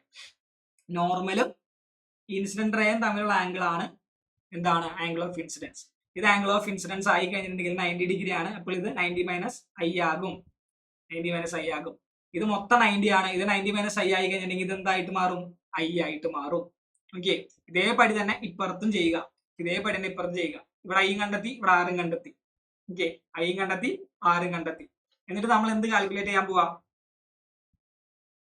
ബി സിന്റെ നീളം എന്ന് പറയുന്നത്, ബി സിന്റെ ലെങ്ത് എന്ന് പറയുന്നത് V1 ഇൻറ്റു ടി ആണ്. ദെൻ എ ഡിന്റെ ലെങ്ത് എന്ന് പറയുന്നത് V2 ഇൻറ്റു ടി ആണ്. കാരണം രണ്ട് മീഡിയത്തിലും സ്പീഡ് എന്ന് പറയുന്നത് ഡിഫറെന്റ് ആണ്. അപ്പൊ നമുക്ക് എന്ത് ചെയ്യാം? സൈൻ ഐ ആദ്യം കണ്ടെത്താം. സൈൻ ഐ എന്ന് പറയുന്നത് എന്താ? Opposite side by adjacent side ആണല്ലേ? ഓപ്പോസിറ്റ് സൈഡ് എന്ന് പറയുന്നത് V1T. ബി സി ആണ്, ബി സി എന്ന് പറയുന്നത് V1T ആണ്. ഡിവൈഡഡ് ബൈ ഹൈപ്പോട്ടന്യൂസ് എന്ന് പറയുന്നത് എന്താണ്? എ സി ആണ്. ദെൻ സൈൻ ആർ കണ്ടെത്താം. Sine R is equal to V2T by A C. V2T by A C ആണ്. ഓക്കെ, ദെൻ നമുക്ക് ഇത് വെട്ടിക്കളയാം അല്ലെ? മുകളിലോട്ട് എ സിയും ടിയും ഒക്കെ വെട്ടിക്കളയാം. ഡിവൈഡ് ചെയ്യുമ്പോൾ നമുക്ക് എന്ത് വരും? Sine I by sine R ചെയ്യുമ്പോൾ നമുക്ക് എന്ത് കിട്ടും?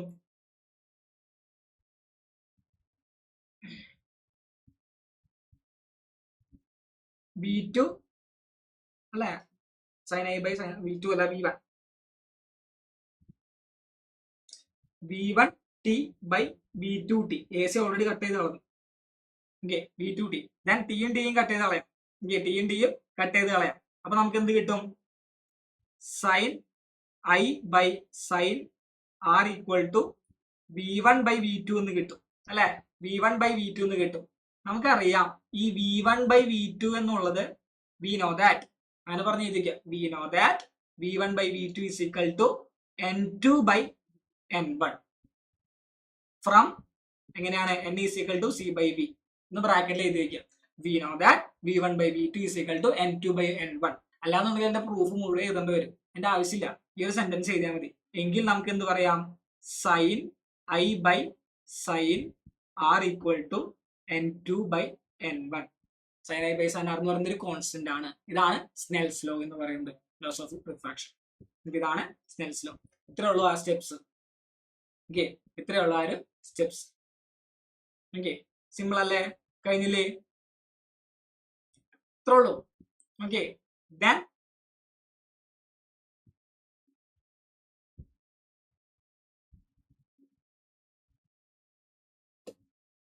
അടുത്ത ചോദ്യത്തിലോട്ട് കിടക്കുമ്പോൾ, ഓക്കെ, 2 മാർക്ക് ചോദ്യമാണ്. ഈ ചാപ്റ്ററിലെ മുക്കാൽ ഭാഗം പഠിച്ചു കഴിഞ്ഞു. ചാപ്റ്റർ പഠിച്ചു കഴിഞ്ഞു. ഓക്കെ, ഈ ചാപ്റ്റർ പഠിച്ചു കഴിഞ്ഞു. ഈ 2 ഡെറിവേഷൻ പഠിച്ചതോടുകൂടി ഈ ചാപ്റ്ററിലെ മുക്കാൽ മാർക്ക് നമുക്ക് കിട്ടി. ബാക്കിയുള്ള 1 മാർക്ക് 2 മാർക്കിലോട്ടാണ് ഇത് നമ്മൾ നോക്കാൻ പോകുന്നത്. Okay, coherent sources are necessary for producing sustained interference.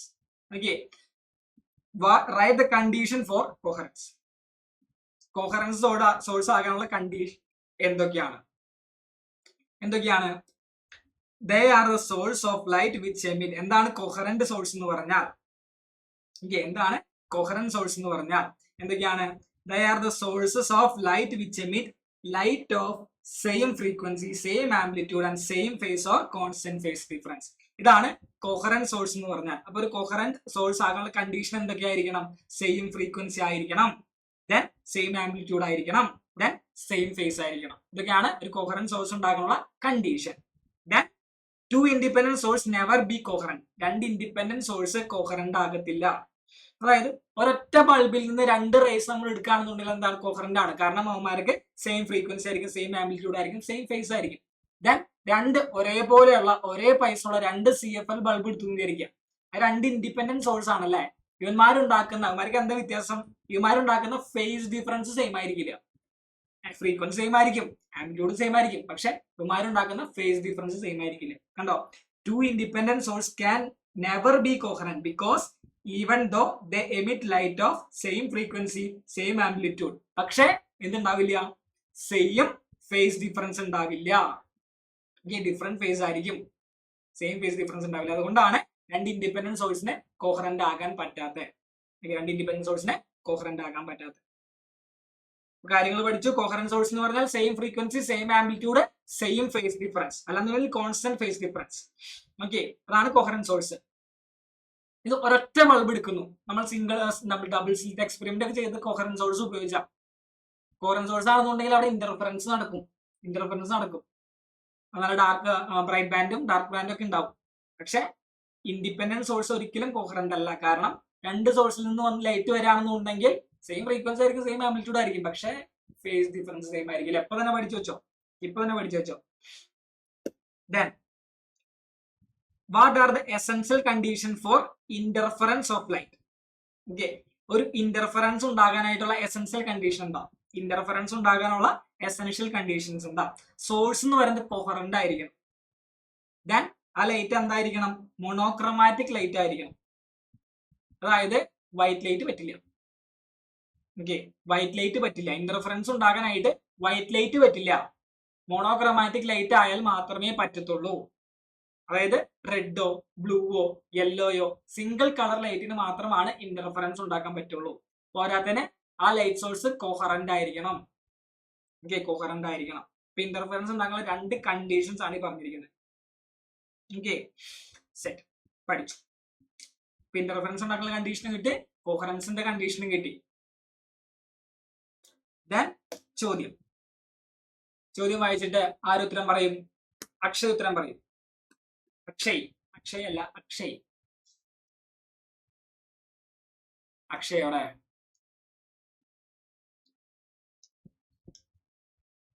എല്ലാവരും വായിച്ചോട്ടെ, എല്ലാവരും ഉത്തരം കമന്റ് ചെയ്തോ. ഞാൻ അക്ഷയനെയാണ് തപ്പുന്നേ. അക്ഷയ അല്ല അക്ഷയ്.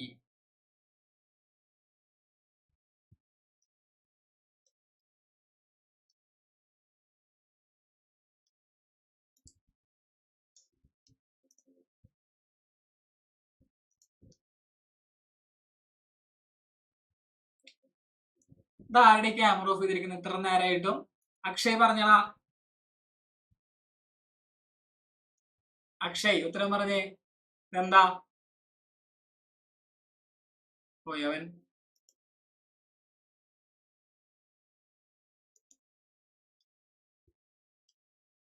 പറഞ്ഞടാ അക്ഷയ, ഉത്തരം പറഞ്ഞേ. ഏതാ? നീ എന്തിനാ മ്യൂട്ട് ചെയ്യുന്നേ? ആ മ്യൂട്ട് ചെയ്യാനുള്ള ഓപ്ഷൻ തരുമ്പോ നീ പറഞ്ഞൊന്നും കേൾക്കുന്നില്ലല്ലോ. നീ കമന്റ് ചെയ്തേ, ഉത്തരം കമന്റ് ചെയ്തേ.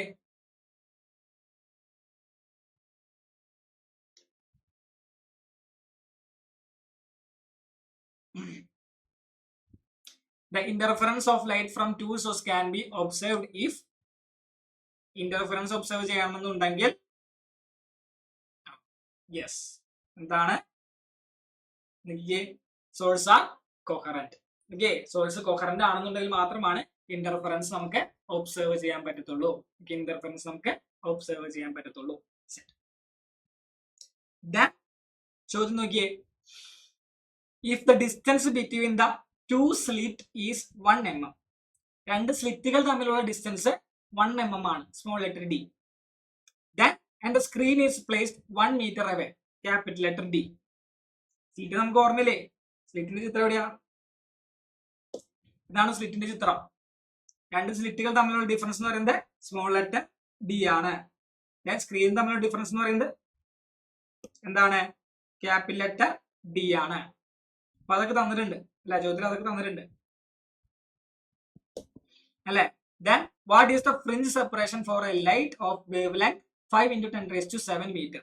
അതിന്റെ വേവ് ലെങ്ത് തന്നിട്ടുണ്ട്. 5 × 10⁻⁷ വേവ് ലെങ്ത് ഉള്ള -7 വേവ് ലെങ്ത് ഉള്ള ഒരു ലൈറ്റ് സ്ലിറ്റിലൂടെ കടത്തി വിടാണ്. അതിന്റെ സ്ലിറ്റുകൾ തമ്മിലുള്ള ഡിസ്റ്റൻസ് എന്ന് പറയുന്നത് 1 mm ആണ്. ദാൻ സ്ക്രീൻ തമ്മിലുള്ള ഡിസ്റ്റൻസ് എന്ന് പറയുന്നത് 1 mm ആണ്. എങ്കിൽ ഫ്രിഞ്ച് സെപ്പറേഷൻ കണ്ടെത്താൻ പറഞ്ഞിരിക്കുന്നത്. ഫ്രിഞ്ച് സെപ്പറേഷൻ എന്ന് പറഞ്ഞാൽ എന്താണ്? അതിന്റെ ബാൻഡ് വിഡ്ത്ത് ആണ് കണ്ടെത്താൻ പറഞ്ഞിരിക്കുന്നത്. ബാൻഡ് വിഡ്ത്ത് കണ്ടെത്താനുള്ള ഇക്വേഷൻ നമുക്കറിയാം, λd/d. Okay, λd/d.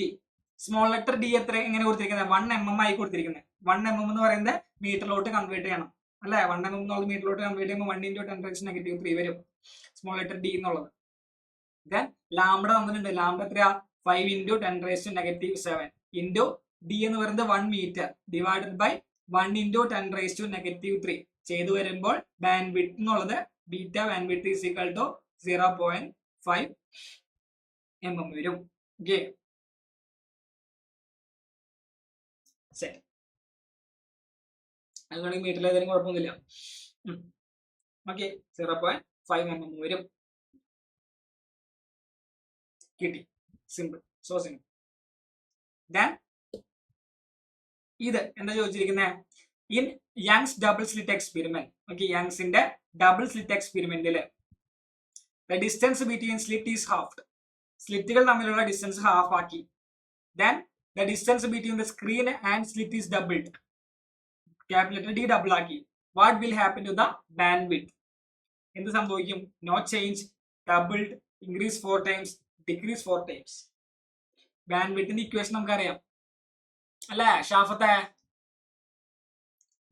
എവിടെയാ? പറഞ്ഞേ, ഷാഫത്തിന്റെ ഉത്തരം പറഞ്ഞേ. എന്തായിരിക്കും? എന്താ? ഡബിൾ അല്ലേ? നന്നായത്. നിങ്ങൾക്ക് അങ്ങനെ ഡബിൾ കിട്ടിയെന്ന് ചെയ്ത് നോക്കി. നീ അതെ ഡബിൾ കിട്ടുന്നുണ്ടോന്ന്?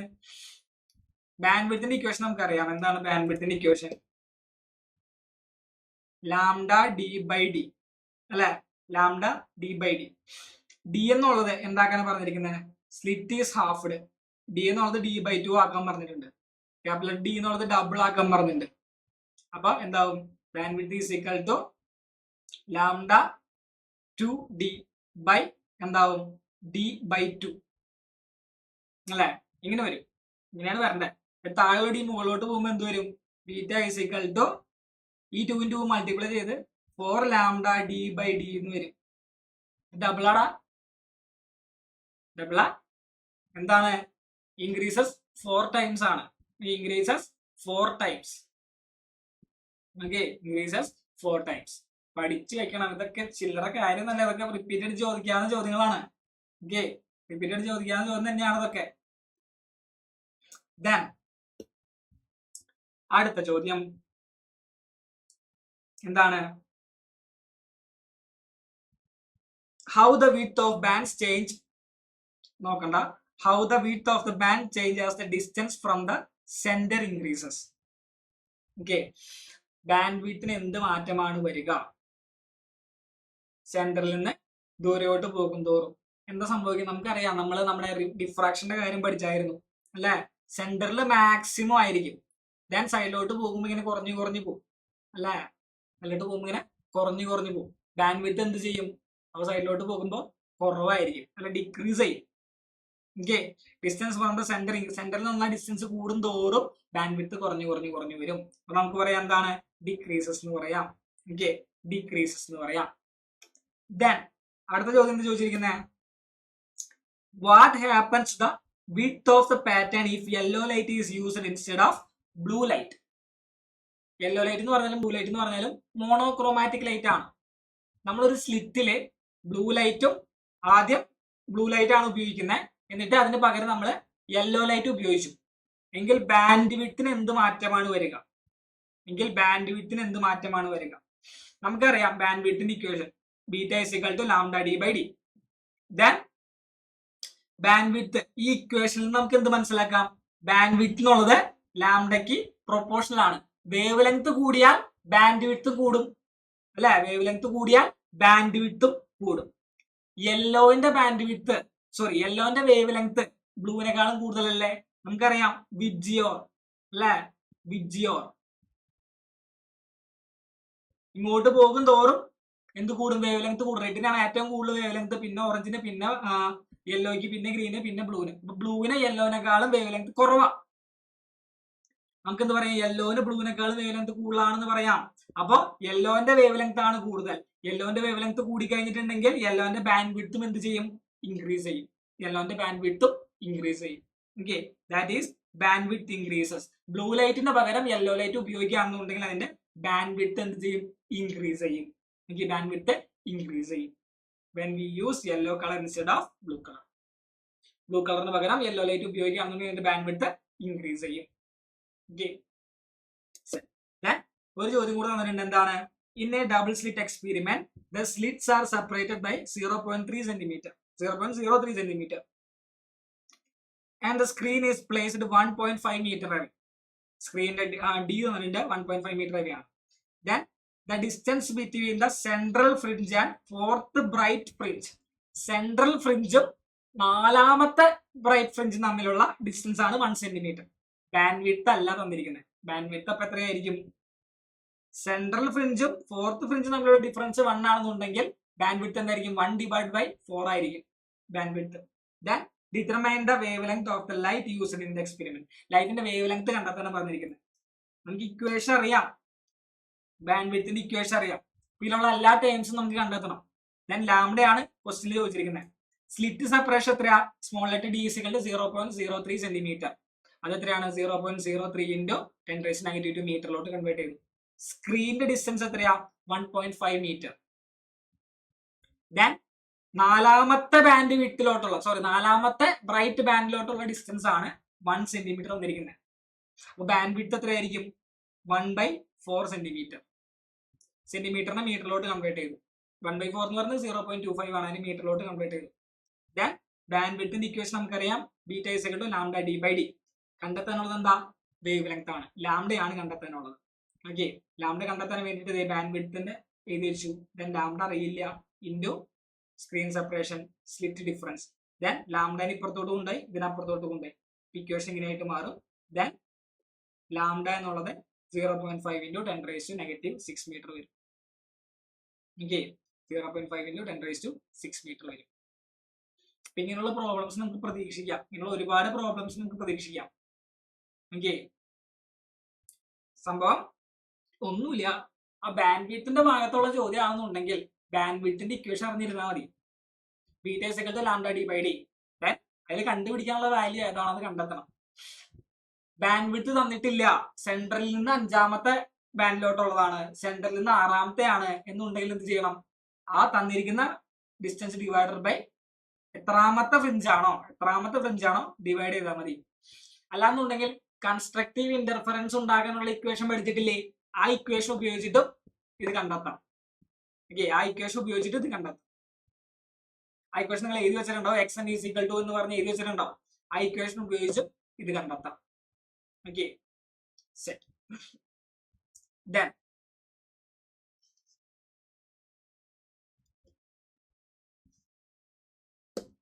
അടുത്തത്, what is meant by plane polarised light? എന്താണ് പ്ലെയിൻ പോളറൈസ്ഡ് ലൈറ്റ് എന്ന് പറഞ്ഞാൽ? Then what types of wave show the property of polarization? Transverse or longitudinal? Okay. അപ്പോൾ പ്ലെയിൻ പോളറൈസ്ഡ് ലൈറ്റ് എന്താണെന്ന് ചോദിച്ചു കഴിഞ്ഞിട്ടുണ്ടെങ്കിൽ ആദ്യം തന്നെ അൺപോളറൈസ്ഡ് ലൈറ്റ് എന്താണെന്ന് നമുക്ക് അറിഞ്ഞിരിക്കണം അല്ലേ? അൺപോളറൈസ്ഡ് ലൈറ്റ് എന്ന് പറഞ്ഞാൽ നാച്ചുറൽ ലൈറ്റ്, ഓർഡിനറി ലൈറ്റ്, സൂര്യനിൽ നിന്ന് വരുന്ന ലൈറ്റ്. ഈ സൂര്യനിൽ നിന്ന് വരുന്ന ലൈറ്റിലെ ഇലക്ട്രിക് ഫീൽഡ് വെക്ടർ നമുക്കറിയാം. സൂര്യനിൽ നിന്ന് വരുന്ന ലൈറ്റ് എന്താ? ഇലക്ട്രോ മാഗ്നറ്റിക് വേവ് ആണ് അല്ലെ? ഇലക്ട്രോ മാഗ്നറ്റിക് വേവ് ആണ് ആ ലൈറ്റ്. അപ്പോൾ അതിലുള്ള ഇലക്ട്രിക് ഫീൽഡ് വെക്ടർ എല്ലാ ഡയറക്ഷനിലും വൈബ്രേറ്റ് ചെയ്യും. ഓക്കെ, പ്രശ്നമാണ്. എല്ലാ ഡയറക്ഷനിലും വൈബ്രേറ്റ് ചെയ്ത പ്രശ്നമാണ്. കണ്ടോ? The ordinary light which contains the vibration of electric field vector in every direction of propagation is called unpolarised light. Okay, is called unpolarised light. അതായത് unpolarised ലൈറ്റിനെ represent ചെയ്യാൻ പറഞ്ഞാൽ എന്താണ്? നടുക്കിൽ ഡോട്ട് ഇട്ട് കൊടുത്താൽ മതി. നടുക്കിൽ ഡോട്ട് ഇട്ട് കൊടുക്കുകയാണെന്നുണ്ടെങ്കിൽ എന്താണ്? അൺപോളറൈസ്ഡ് ലൈറ്റ് ആണ്. എല്ലാ ഡയറക്ഷനിലും വൈബ്രേറ്റ് ചെയ്യുന്നുണ്ട് എന്നാണ് അർത്ഥം. ദെൻ പോളറൈസേഷൻ എന്ന് പറഞ്ഞാൽ എന്തായിരിക്കും? അപ്പോൾ പോളറൈസേഷൻ എന്ന് പറഞ്ഞാൽ നമ്മൾ ഈ അൺപോളറൈസ്ഡ് ലൈറ്റിനെ ഒരു പോളറൈസറിലൂടെ കടത്തിവിടുന്നു. പോളറൈസർ എന്ന് പറഞ്ഞാൽ ഈ ടർമലൈൻ ക്രിസ്റ്റലൊക്കെ ഉപയോഗിച്ച് ഉണ്ടാക്കുന്നതാ. Okay, unpolarised ലൈറ്റിനെ പോളറൈസറിലൂടെ കടത്തിവിടും. ഈ പോളറൈസർ എന്ന് പറഞ്ഞാൽ ഈ ഒരു ഷേപ്പിലായിട്ടിരിക്കുന്നത്. ഓക്കെ, ദെൻ ഇങ്ങോട്ടും വൈബ്രേറ്റ് ചെയ്യുന്നവന്മാരെ ഏതോ ഒരു ഡയറക്ഷനുള്ള ഇലക്ട്രിക് ഫീൽഡ് വെക്ടറിനെ പോളറൈസർ എന്ത് ചെയ്യും? തടഞ്ഞു നിർത്തും, കടത്തിവിട്ടില്ല. അപ്പോൾ ഈ അൺപോളറൈസ്ഡ് ലൈറ്റ് എന്ന് പറയുമ്പോൾ എല്ലാ ഡയറക്ഷനിലും വൈബ്രേറ്റ് ചെയ്യുന്നതായിരിക്കും electric field. Then polarised light എന്ന് പറയുമ്പോൾ പോളറൈസർ ഉപയോഗിച്ച് കടത്തിവിടുന്നതാണ്. അതിലെ ഒരു ഇലക്ട്രിക് ഫീൽഡ് വെക്ടറിന്റെ ഡയറക്ഷന്റെ വൈബ്രേഷനെ തടയുന്നു. ഓക്കെ, കണ്ടോ? നീല പുറത്തൊന്നും ഇല്ലാണ്ടായി, നീല കളർ കൊടുത്തിട്ട് പുറത്തൊന്നും ഇല്ലാണ്ടായി. നമുക്ക് എന്ത് പറയാം? when ordinary light passes through a certain crystals like tourmaline crystal, അതായത് polarizer, then the vibration of electric field vector are restricted. Electric field vectorന്റെ vibration restrict ചെയ്യുന്നു. This phenomenon is called polarization. Polarization വളരെ important ആയിട്ടുള്ള topic ആണ്. 1 മാർക്കിന് 2 മാർക്കിനൊക്കെ ചോദിച്ചു വരാം. Okay, then അപ്പോൾ polarised light എന്ന് പറഞ്ഞാൽ എന്താ? A light which electric field vibrates in one direction. ഒരൊറ്റ ഡയറക്ഷനിൽ ലൈറ്റ് വൈബ്രേറ്റ് ചെയ്യാന്നുണ്ടെങ്കിൽ നമുക്ക് എന്ത് പറയാം? അത് പോളറൈസ്ഡ് ലൈറ്റ് ആണ്.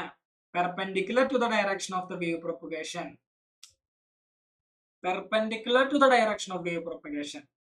വേവ് എങ്ങനെ പോകുന്നോ അതിന് പെർപെൻഡിക്കുലർ ആയിട്ടായിരിക്കും പോളറൈസ്ഡ് ലൈറ്റിലെ ഇലക്ട്രിക് ഫീൽഡ് വെക്ടർ വൈബ്രേറ്റ് ചെയ്യാം. ഓക്കെ, എങ്കിൽ നിങ്ങൾ താഴെയുള്ള ചോദ്യത്തിന് ഉത്തരം പറഞ്ഞേ. ബി ക്വസ്റ്റിന് ലൈറ്റിന്റെ പോളറൈസേഷൻ എന്ത് പ്രോപ്പർട്ടീനെ കാണിക്കുന്നു?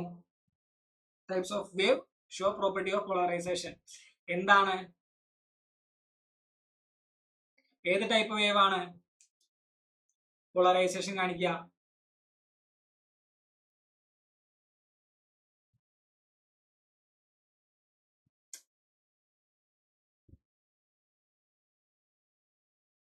ഏത് type വേവാ?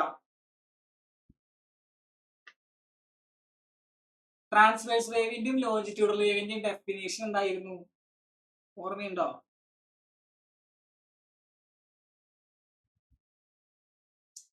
Particles vibrate perpendicular to the direction of propagation of the wave. അതേതാ? ട്രാൻസ്വേഴ്സ് വേവ് ആണ്. Particles vibrate parallel to the direction of propagation of the wave എന്ന് പറയുന്നത് എന്താണ്? ലോഞ്ചിറ്റ്യൂഡൽ വേവ് ആണ് അല്ലെ? അപ്പൊ ഇവിടെ പോളാറൈസ്ഡ് പ്ലേറ്റിലെ വേവ് എങ്ങനെ വൈബ്രേറ്റ് ചെയ്യുന്ന പറയുന്നത്? വേവ് പ്രൊപ്പഗേഷന് പെർപെൻഡിക്കുലർ ആയിട്ട്. അപ്പൊ അതെന്ത് വേവ് ആയിരിക്കും? ട്രാൻസ്വേഴ്സ് വേവ് ആയിരിക്കും. ഓക്കെ, ട്രാൻസ്വേഴ്സ് വേവ് ആയിരിക്കും. മറക്കരുത്, 1 വേർഡ് ആയിട്ട് ചോദിക്കാൻ സാധ്യതയുള്ള ഒരു ചോദ്യമാണ്. Then name the property of light that proves its transverse nature. ഒരു ലൈറ്റിന്റെ ട്രാൻസ്വേഴ്സ് നേച്ചർ പ്രൂവ് ചെയ്യുന്ന പ്രോപ്പർട്ടി ഏതാ? ലൈറ്റിന്റെ പ്രോപ്പർട്ടി ഏതാ? ലൈറ്റിന്റെ ട്രാൻസ്വേഴ്സ് നേച്ചർ പ്രൂവ് ചെയ്യുന്ന ലൈറ്റിന്റെ പ്രോപ്പർട്ടി ഏതാ?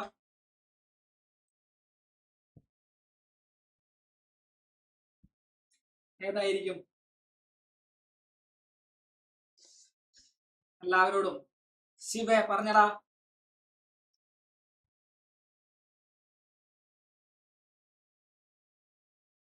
വിളിച്ചാൽ അങ്ങോട്ട് ചെയ്യുന്നില്ല എനിക്കറിയാം. വെറുതെ കയറി ഇങ്ങനെ വായം പിടിച്ച് നോക്കിയിരിക്കുന്ന.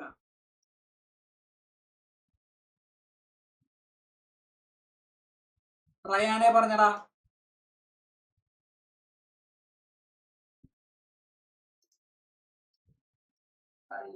അറിയില്ല. നല്ല ഉത്തരം, നല്ല ഉത്തരം. തൊട്ട് മുന്നേ പറഞ്ഞ കാര്യം ഏതാന്ന് പറഞ്ഞാൽ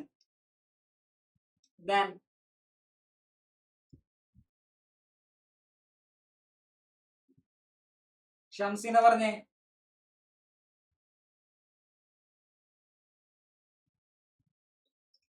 പോളറൈസേഷൻ. സാന്ദ്ര പറഞ്ഞേ.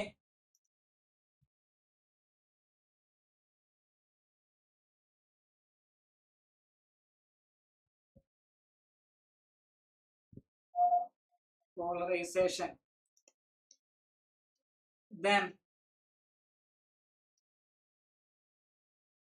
യദു കൃഷ്ണൻ പറഞ്ഞേ. ഒരാള് പറഞ്ഞപ്പോ എല്ലാവരും എന്റെ വാല്യൂ പിടിച്ച് പോണെന്നാണ് ഇനി. എന്താണ് പോളറൈസേഷൻ? ഓക്കെ, പോളറൈസേഷൻ അറിയാനേ കേട്ടല്ലോ. ഇനി ഇത് എക്സാമിന് വന്നിട്ട് നിന്റെ മാർക്ക് പോയി ഞാൻ അറിഞ്ഞ. പോളറൈസേഷൻ ആണ്. Okay, polarisation. Write any two uses of polaroids. Polaroids എന്ന് പറഞ്ഞാൽ എന്താ?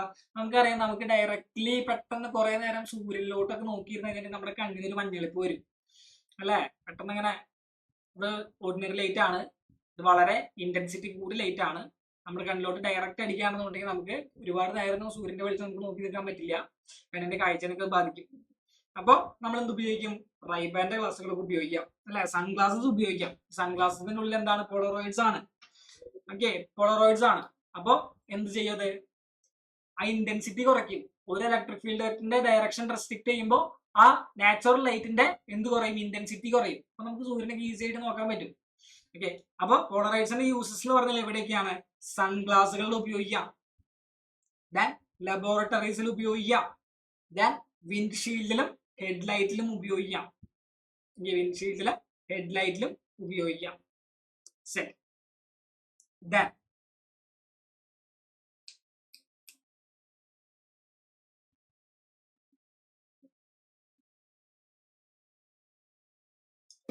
State മാലൂസ് law. State മാലൂസ് law. എന്താണ് മാലൂസ് ലോ എന്ന് പറഞ്ഞാൽ? നമുക്കറിയാം, ഓൾറെഡി പഠിച്ചിട്ടുള്ള കാര്യമാണ്. കണ്ടോ, മാലൂസ് ലോയില് എന്ത് വരുന്നുണ്ട്? ഓർഡിനറി ലൈറ്റ് വരുന്നുണ്ട്. ഓക്കെ, ഓർഡിനറി ലൈറ്റ് സാധാരണ പോലെ വരുന്നുണ്ട്, യാതൊരു കുഴപ്പമില്ലാണ്ട് സാധാരണ പോലെ വരുന്നുണ്ട്. ദെൻ അതൊരു പോളറൈസറിലൂടെയാണ് കടത്തി വിടുന്നത്. പോളറൈസറിലൂടെ കടത്തി വിടുമ്പോൾ ഇന്റൻസിറ്റി എന്ത് മാറ്റം വരും? കുറയും അല്ലേ? ഇന്റൻസിറ്റി എന്ത് ചെയ്യും? അതിനോട്ടാവും, കുറച്ച് കുറയും. ഓക്കെ, കുറഞ്ഞു, ഇന്റൻസിറ്റി കുറഞ്ഞു.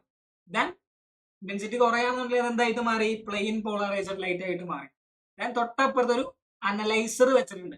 അനലൈസർ എന്ന് പറഞ്ഞാലും ഒരു ടൈപ്പ് ഓഫ് പോളറൈസർ തന്നെയാണ്. ഓക്കെ, ദെൻ ഈ അനലൈസറിലൂടെയും എന്ത് ചെയ്യും? ലൈറ്റ് കടത്തി വിടും. അപ്പോ അത് സാധാരണ പോളറൈസർ വെച്ച പോലെ തന്നെ വെച്ചപ്പോൾ അതിലൂടെ ഈസിലി കടന്നുപോയി.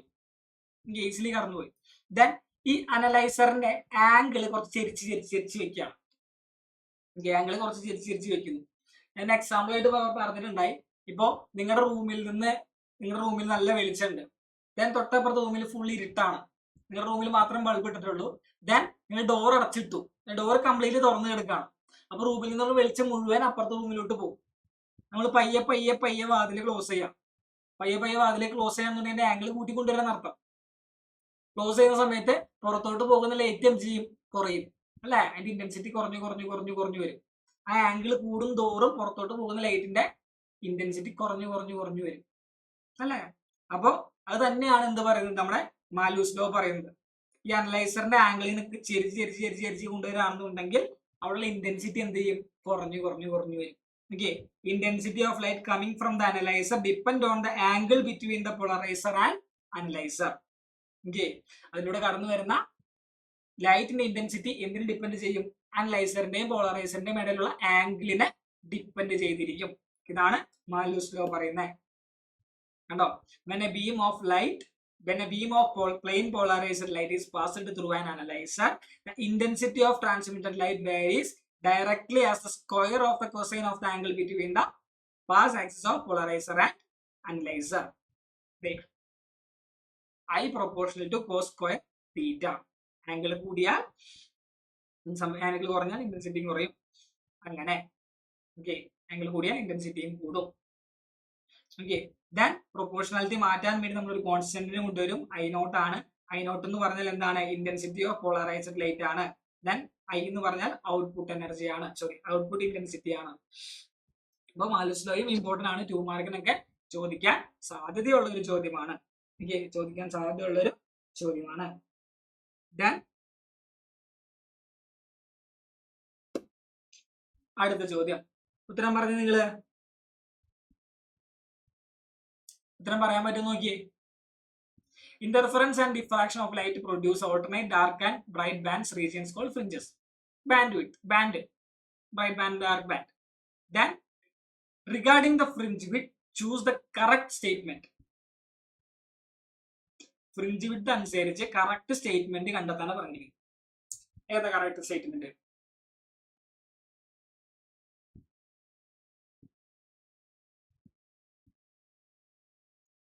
ഇത് എക്സാമിന് ചോദിക്കുകയാണെന്നുണ്ടെങ്കിൽ നിങ്ങൾ എന്ത് ഉത്തരം എഴുതാനാ?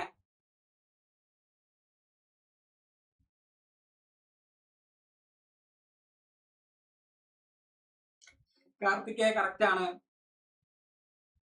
ലക്ഷ്മി കറക്റ്റ് ആണ്, ബിനി, അശ്വിൻ, ഫാത്തിമാനിത തെറ്റാണ്, അമിഷ തെറ്റാണ്, നയന ശരിയാണ്. ഓരോരുത്തരും ശരിയാണ് തെറ്റാണെന്ന് വിളിച്ചു പറയണം. ലിസി കറക്റ്റ് ആണ്, സുർമി കറക്റ്റ് ആണ്, റയാൻ കറക്റ്റ് ആണ്,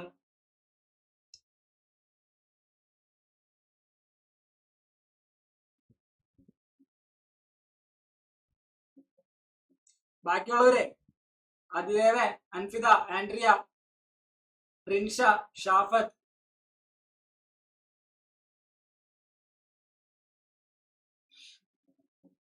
ഒന്നും മിണ്ടാതിരിക്കുന്നവന്മാര്, ഡെയിലി ഇങ്ങനെ ഒളിഞ്ഞും പാത്തും ബാക്കിയുള്ളവരുടെ ആൻസറിൽ രക്ഷപ്പെട്ടു പോകുന്നവര് കമന്റ് ചെയ്താൽ മതി കരുതാ. അല്ലാതുണ്ടെങ്കിൽ കമന്റ് ചെയ്ത് വിളിച്ചു പറയാന്നുണ്ടെങ്കിൽ ഓരോരുത്തർക്ക് തെറ്റ് പറയുന്നത് കാണാൻ പറ്റില്ല. ഇതിപ്പോ എക്സാമിന് വന്നായിരുന്നു എത്ര പേര് എത്ര മാർക്ക് പോകും നോക്കാമല്ലോ.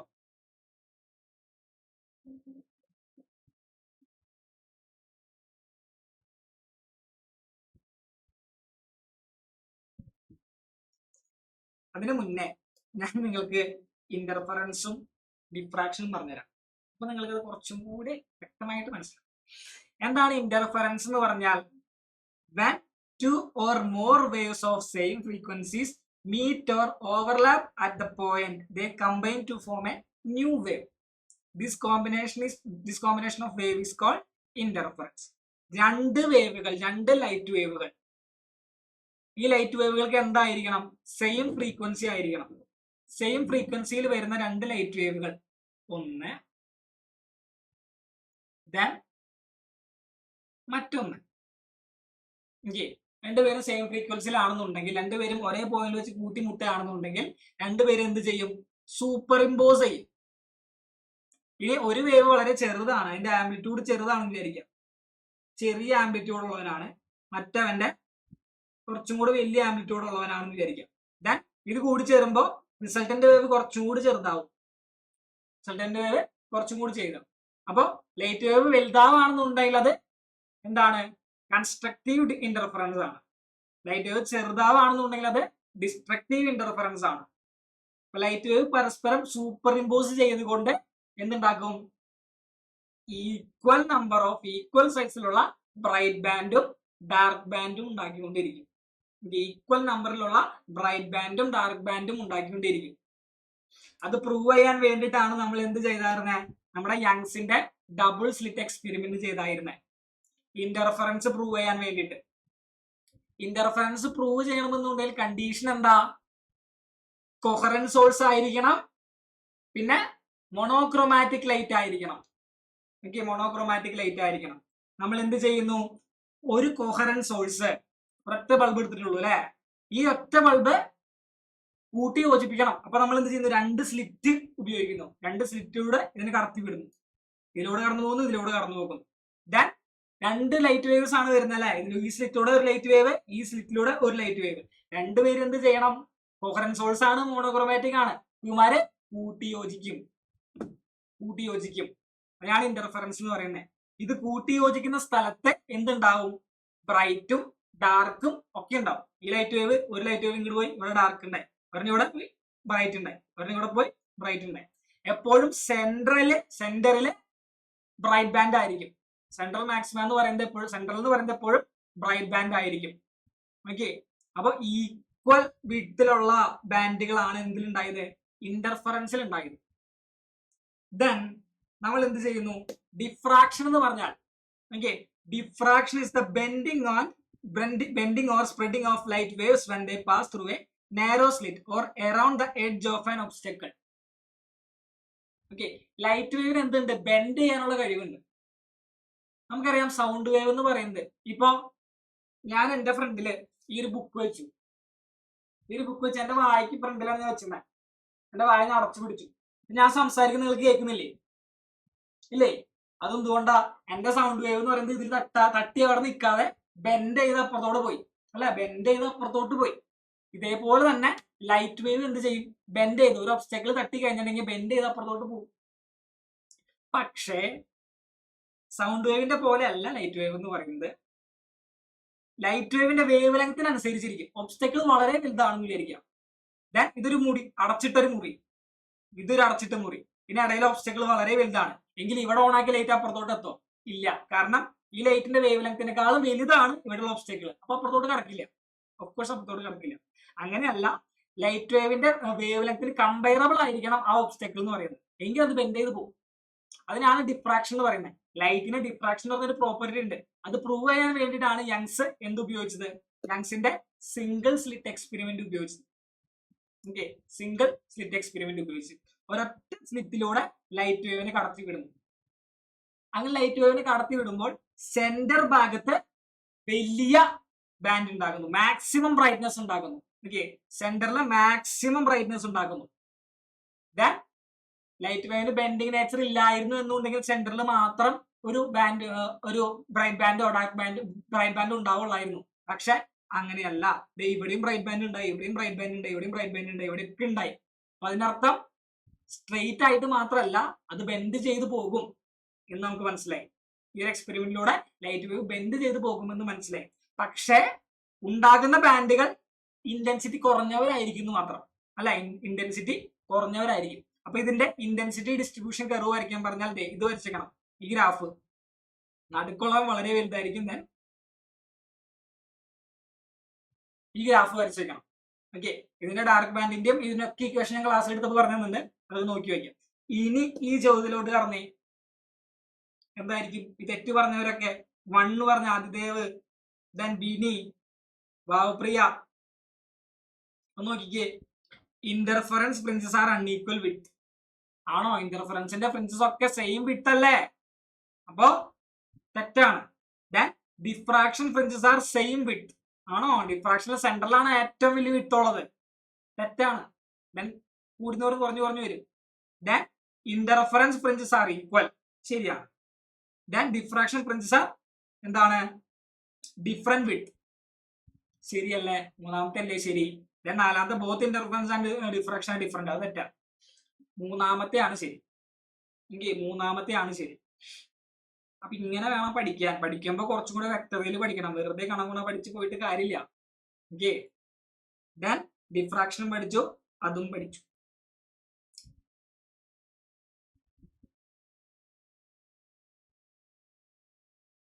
ദെൻ ഇതൊരു ചോദ്യം മുമ്പ് വന്നിട്ടുള്ള ഒരു ചോദ്യം എന്താണ്? Mention the shape of wave front for the portion of wave front of light from distant star intercepted by earth. നമുക്കറിയാം ഡിസ്റ്റൻസ് സോഴ്സിൽ നിന്ന് വരുന്ന വേവ് ഫ്രണ്ട് എന്തായിരിക്കും? പ്ലെയിൻ വേവ് ഫ്രണ്ട് ആയിരിക്കും. ഓക്കെ, പ്ലെയിൻ വേവ് ഫ്രണ്ട് ആയിരിക്കും. Then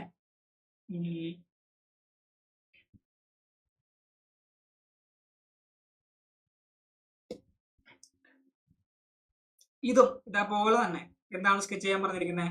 what type of wave front is a concept of introduced by ഹൈഗൻ principal. Then what type of wavefront will emerge from point source, distance source? Then a plane wavefront is incident normally on convex lens. Sketch the refracted wavefront.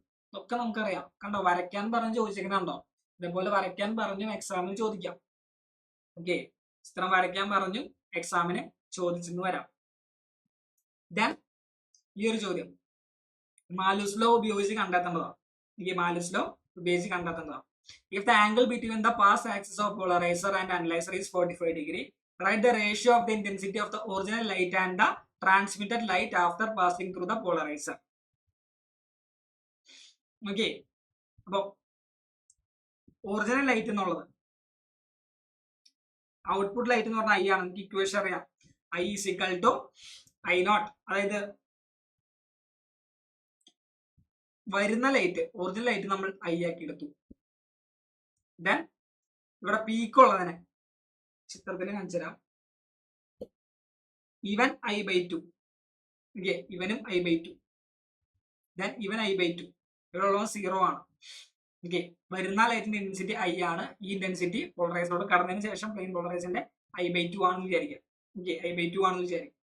Then എന്ത് വരും? കടന്ന് plane പോളറൈസറിന്റെ I not by I by two into മറ്റേതിന് എന്ത് സംഭവിക്കും? പകുതിയാകും. Okay, അപ്പൊ അവ തമ്മിലുള്ള റേഷ്യോ എന്ന് പറയുന്നത് ഇൻറ്റു 1/2 ആണ് കേട്ടോ. അപ്പൊ നേർ പകുതിയാവും. Okay, I by two by 4 വരും.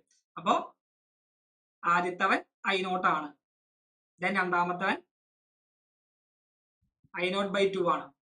ദെൻ അതേ ഇൻറ്റു നമുക്ക് എന്ത് ചെയ്യാം? 1/2 ചെയ്യാം. അപ്പൊ തമ്മിലുള്ള റേഷ്യോ എന്ന് പറയുന്നത് എന്ത് വരും? അതായത് ആദ്യത്തവൻ ഡിവൈഡഡ് ബൈ രണ്ടാമത്തവൻ. ആദ്യത്തവൻ ഡിവൈഡഡ് ബൈ രണ്ടാമത്തവൻ ചെയ്യുമ്പോൾ 4:1 വരും. ഓക്കെ, 4:1 വരും. ഇത് ഈ ഒരു ഭാഗത്ത് ചോദ്യം ചോദിക്കാൻ വളരെ വിരളമാണ്, ചോദിക്കാറില്ല അങ്ങനെ. ഓക്കെ, എങ്കിലും ഇക്വേഷൻ പഠിച്ചു വയ്ക്കുക. എങ്കിലും ഇക്വേഷൻ പഠിച്ചു വയ്ക്കുക. ഓക്കെ, ഇൻറ്റു 1/2 എന്ന് പറയുന്നത് cos square 45 എന്ന് പറയുമ്പോൾ 1/2 ആയി. ഓക്കെ, cos square 45 എന്ന് പറയുമ്പോൾ 1/2 ആയി. ദെൻ മറ്റേത് ഐ, ദെൻ 1/2. ഓക്കെ, സംഭവം വളരെ സിമ്പിൾ ആണ്. പ്രത്യേകിച്ച് ചിന്തിക്കേണ്ട ചോദ്യമൊന്നുമല്ല.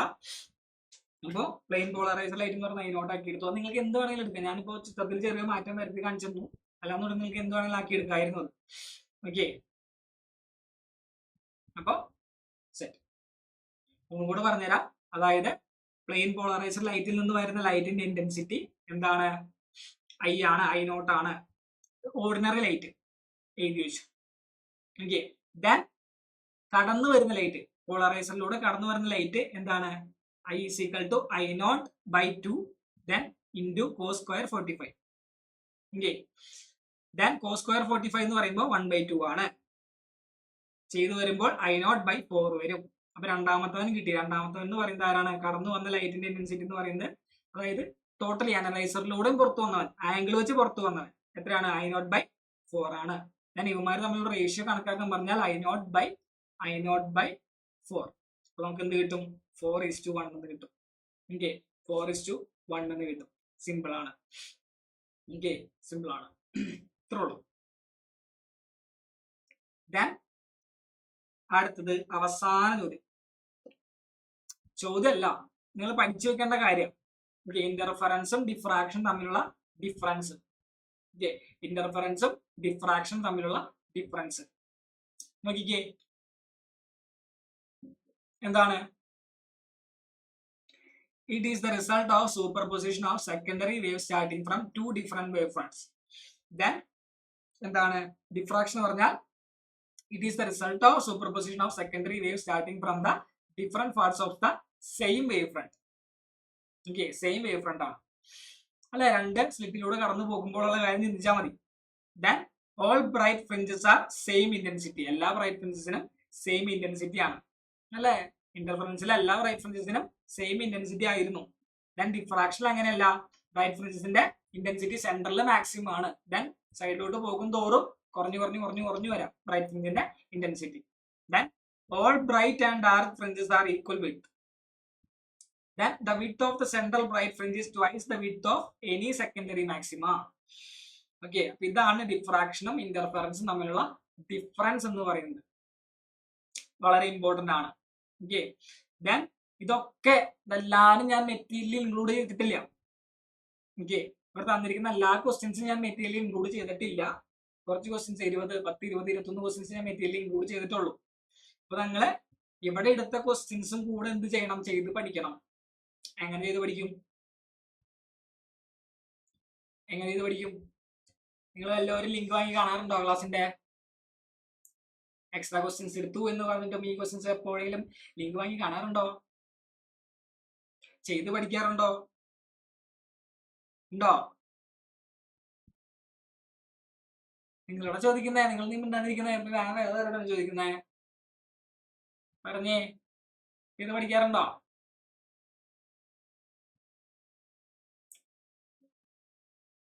നിങ്ങൾക്ക് ഞാൻ മെറ്റീരിയൽ തരുന്നത് എക്സ്ട്രാ സമയം കിട്ടുമ്പോൾ നിങ്ങൾക്ക് ചെയ്ത് പഠിക്കാൻ വേണ്ടിയിട്ടാ.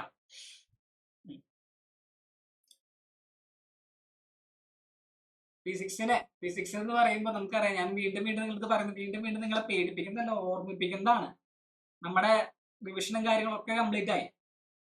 ഞാൻ ഈ ഫിസിക്സ് നിങ്ങൾക്ക് ഇത്തവണ അടുത്ത കൊല്ലം ചിലപ്പോൾ ടെക്സ്റ്റ് ബുക്ക് മാറാൻ ചാൻസ് ഉണ്ട്. അതുകൊണ്ട് തന്നെ ടെക്സ്റ്റ് ബുക്കിലുള്ള എല്ലാ ടൈപ്പ് ചോദ്യങ്ങളും നിങ്ങളോട് ചോദിച്ചെന്ന് വരാം. അവസാന പരീക്ഷണം നിങ്ങളാണ്. അപ്പൊ നിങ്ങളുടെ ക്വസ്റ്റ്യൻ പേപ്പർ നല്ല ടഫാകാം, വേണമെങ്കിൽ എളുപ്പമാകാം, എന്ത് വേണമെങ്കിലും ആകാം. കൂടുതൽ ടഫാകാനാണ് ഒരു 90% സാധ്യത ഞാൻ കാണുന്നത്. കാരണം ഒരുപാട് ക്വസ്റ്റ്യൻസ്, NCERT ക്വസ്റ്റ്യൻ എന്ന് പറയുമ്പോൾ ഒരു വാസ്റ്റ് സിലബസാ. ഒരുപാട് ക്വസ്റ്റ്യൻസ് ഉണ്ട്. എല്ലാ ക്വസ്റ്റ്യനും ഇന്നേ വരെ ഒറ്റ ക്വസ്റ്റ്യൻ പേപ്പറിൽ പരീക്ഷിക്കുന്നത് ഞാൻ നേരെ കണ്ടല്ല. വർഷങ്ങളായിട്ടുള്ള ക്വസ്റ്റ്യൻ പേപ്പറിൽ റിപ്പീറ്റ് അടിച്ച് ക്വസ്റ്റ്യൻസ് വന്നിട്ടുള്ളൂ. കുട്ടികളപ്പോ പ്രീവിയസ് ഇയർ ക്വസ്റ്റ്യൻസ് പഠിക്കും, ദെൻ എക്സാമിന് പോകും. മുന്നത്തെ ക്വസ്റ്റ്യൻ ആണ് കണ്ടിട്ടുണ്ട്, ഞാൻ ചെയ്യാം എന്ന് പറഞ്ഞ് ചെയ്യും, നല്ല മാർക്ക് കിട്ടും. ഇങ്ങനെയാണ് മാർക്ക് വാങ്ങാറ്. പക്ഷെ പ്രീവിയസ് ഇയറിൽ ഒരു ക്വസ്റ്റ്യൻ പോലും യൂസ് ചെയ്യാത്ത ക്വസ്റ്റ്യൻ പേപ്പർ കണ്ടിട്ടുണ്ടോ? നിങ്ങൾ കണ്ടിട്ടുണ്ടോ? അങ്ങനെ ക്വസ്റ്റ്യൻ പേപ്പർ ഉണ്ട്, അങ്ങനെ ക്വസ്റ്റ്യൻ പേപ്പർ വരും. അതുകൊണ്ടാണ് ഞാൻ പറയുന്നത്, കൺസെപ്റ്റ് നന്നായിട്ട് പഠിക്കാം, കൺസെപ്റ്റ് നന്നായിട്ട് വായിച്ച് പഠിക്കാം. ഓരോ സെന്റൻസ് വായിക്കുമ്പോഴും അത് എന്താണെന്നുള്ളത് അർത്ഥം മനസ്സിലാക്കി തന്നെ പഠിച്ചു വയ്ക്കാം. ഓക്കെ, ദെൻ നിങ്ങൾക്ക് എന്തെങ്കിലും സംശയം വന്നാൽ ഒരു ചോദ്യത്തില് നിങ്ങൾ ആ ചോദ്യം വരുന്ന ഒരു ഓർഡർ പഠിച്ചു വയ്ക്കുക. ഒരു ക്വസ്റ്റ്യൻ പേപ്പർ റിഫർ ചെയ്തിട്ട് ആ ചോദ്യം എങ്ങനെ വരുന്നതെന്നുള്ള ഓർഡർ പഠിച്ചു വയ്ക്കുക. ചാപ്റ്റർ വൈസ് ആയിരിക്കുള്ളൂ ഓരോ ചോദ്യങ്ങളും വരുന്നത്. ഓരോ ചോദ്യങ്ങൾ പറഞ്ഞ ചാപ്റ്റർ വൈസ് ആയിട്ടായിരിക്കുള്ളൂ വരുന്നത്. അപ്പൊ അത് ഏത് ചാപ്റ്ററിലെ ചോദ്യമാണെന്ന് മനസ്സിലാക്കി വയ്ക്കാം. ദെൻ ചിലപ്പോൾ വളച്ചു പൊളച്ചൊക്കെ ചോദിക്കാം. നിങ്ങൾ ആ ചോദ്യത്തിന്റെ ബേസ് ചോദ്യത്തിൽ എപ്പോഴെങ്കിലും നിങ്ങൾ പഠിച്ച ഡെറിവേഷന്റെ ഏതെങ്കിലും ഒരു കാര്യം ചോദിച്ചിട്ടുണ്ടെങ്കിൽ, കഴിഞ്ഞ കൊല്ലം നമ്മുടെ പ്രിസത്തിന്റെ ഒരു ചോദ്യം ചോദിച്ചായിരുന്നു. എന്താണ്? പ്രിസത്തിന്റെ ഡെറിവേഷൻ എഴുതി വെച്ചാൽ മതി, റയോപ്റ്റിക്സിലെ പ്രിസത്തിന്റെ ഡെറിവേഷൻ എഴുതി വെച്ചാൽ മതി, വേറെ ഒന്നുമില്ല. ഡയറക്റ്റ് ചോദ്യം ഇങ്ങോട്ട് പഠിച്ച് അങ്ങോട്ട് തന്നെ എഴുതി വെക്കാം. അവിടെ ചോദ്യം വളച്ച് പൊളച്ച് ചോദിച്ചേക്കണേ. കുട്ടികൾക്ക് ചോദ്യം വായിച്ചിട്ട് മനസ്സിലാവുന്നില്ല. പ്രിസത്തിന്റെ ഇക്വേഷൻ ആണ് എഴുതണ്ടേ, വേറെ എന്തെങ്കിലും എഴുതണ്ടേ, വേറെ എന്തോ ഡെഫിനേഷനും കാര്യങ്ങളൊക്കെ എഴുതി വെച്ചു, മാർക്ക് പോയി. പക്ഷെ പ്രിസത്തിന്റെ ഡയറക്റ്റ് ഓൾറെഡി അവർക്ക് അറിയാതെ അവർ പഠിച്ചിട്ടുണ്ട്. എല്ലാവരും നല്ല വെള്ളം പോലെ പഠിച്ച് പോയിട്ടുള്ള പ്രിസത്തിന്റെ ഡെറിവേഷൻ എക്സാമിന് ചോദിച്ച് ഏത് ക്വസ്റ്റ്യൻ എന്ന് മനസ്സിലാവാത്തോണ്ട് എഴുതിയില്ല. കരച്ചിലാർന്നു ചോദ്യം വായിച്ചിട്ട് മനസ്സിലാവാത്തോണ്ടേ. ഡയറക്റ്റ് പഠിച്ച് ചോദ്യം ചോദിക്കുന്ന ഉത്തരം എഴുതുന്നു. 1ാം ക്ലാസ്സിലെ പിള്ളേരൊന്നല്ല, +2 പിള്ളേരാ. അല്ലെ? ചോദ്യം വായിച്ച് ഉത്തരം മനസ്സിലാക്കാനുള്ള ഉത്തരം മനസ്സിലാക്കാനുള്ള കഴിവൊക്കെ നിങ്ങൾക്ക് ഉണ്ട്. ഇല്ലേ? ആ ബുദ്ധിയും ബോധമൊക്കെ ഇല്ലേ? ഇല്ല എന്നാണോ? എനിക്കില്ല ആണോ? അപ്പൊ ചോദ്യം വായിച്ചിട്ട് ആ ചോദ്യത്തിൽ നിങ്ങൾ ഏതെങ്കിലും ഡെറിവേഷൻ പഠിച്ചിട്ടുണ്ടെങ്കിൽ ആ ഡെറിവേഷൻ തന്നെ ആയിരിക്കുള്ളൂ, വേറെ ഒന്നും ആയിരിക്കില്ല. ആ ഡെറിവേഷൻ തന്നെ ആയിരിക്കുള്ളത്. ആ ഡെറിവേഷന്റെ എന്തെങ്കിലും ഒരു വാക്ക് ചോദ്യത്തിലുണ്ടെങ്കിൽ മനസ്സിലാക്കിയോ, ആ ഡെറിവേഷനെ സംബന്ധിച്ച് എന്തോ കാര്യമാണ്. ഒന്നും കിട്ടുന്നില്ല എന്നുണ്ടെങ്കിൽ ഡെറിവേഷൻ അങ്ങനെ എഴുതിച്ചോ, തീരെ എഴുതാണ്ടിരിക്കണ്ടെന്ന് ഞാൻ പറയുന്നത്. എനിക്ക് ദെൻ ആ ഡെറിവേഷനിൽ കുഞ്ഞു കുഞ്ഞു മാറ്റങ്ങൾ വരുത്താനായിരിക്കും ആ ചോദ്യത്തിൽ പറഞ്ഞിരിക്കുന്നത്. കുഞ്ഞു കുഞ്ഞു മാറ്റങ്ങൾ വരുത്തിയാൽ മതി. എന്താ മാറ്റം എന്നുള്ളത് ശ്രദ്ധിച്ച് വായിക്കാൻ നിങ്ങൾക്ക് മനസ്സിലാവും. ഡെറിവേഷൻ കംപ്ലീറ്റ് ചെയ്തിട്ടില്ല എന്താ മാറ്റണ്ടേ എന്നുള്ളത് വായിച്ചു കഴിഞ്ഞാൽ മനസ്സിലാവും. ഇൻഡയറക്റ്റ് ആയിട്ടുള്ള ചോദ്യങ്ങൾ എന്ന് പറയാം അതിനെ. ഇൻഡയറക്റ്റ് ആയിട്ടുള്ള ചോദ്യങ്ങൾ വന്നാലും ഉത്തരം ചെയ്താൽ നിങ്ങൾക്ക് കിട്ടണം. കാരണം നമ്മൾ കൂടുതലും ഇത്തവണ നമ്മൾ പ്രതീക്ഷിക്കാൻ പോകുന്ന ഇൻഡയറക്റ്റ് ആയിട്ടുള്ള ക്വസ്റ്റ്യൻസ് മാത്രമാണ്. ഡയറക്റ്റ് ക്വസ്റ്റ്യൻസ് ഒന്നും നമ്മൾ പ്രതീക്ഷിക്കുന്നില്ല. കൺസെപ്റ്റ് പഠിച്ചൊക്കെയാണെന്നുണ്ടെങ്കിൽ ഇൻഡയറക്റ്റ് ആയിട്ട് ചോദിച്ചാൽ ഉത്തരം എഴുതാൻ കിട്ടും. നന്നായിട്ട് പഠിക്കാൻ ശ്രമിക്കാം. ഓക്കെ, നമുക്ക് നമ്മുടെ എക്സാമിലോട്ട് കടന്നാലോ? എല്ലാവരും പേപ്പർ പേനൊക്കെ എടുത്ത് എക്സാം ചെയ്ത് റെഡി ആയിക്കോളൂ, എന്നിട്ട് എഴുതിക്കോളൂ.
കഴിഞ്ഞോ എല്ലാവരുടെയും എക്സാം എഴുതി?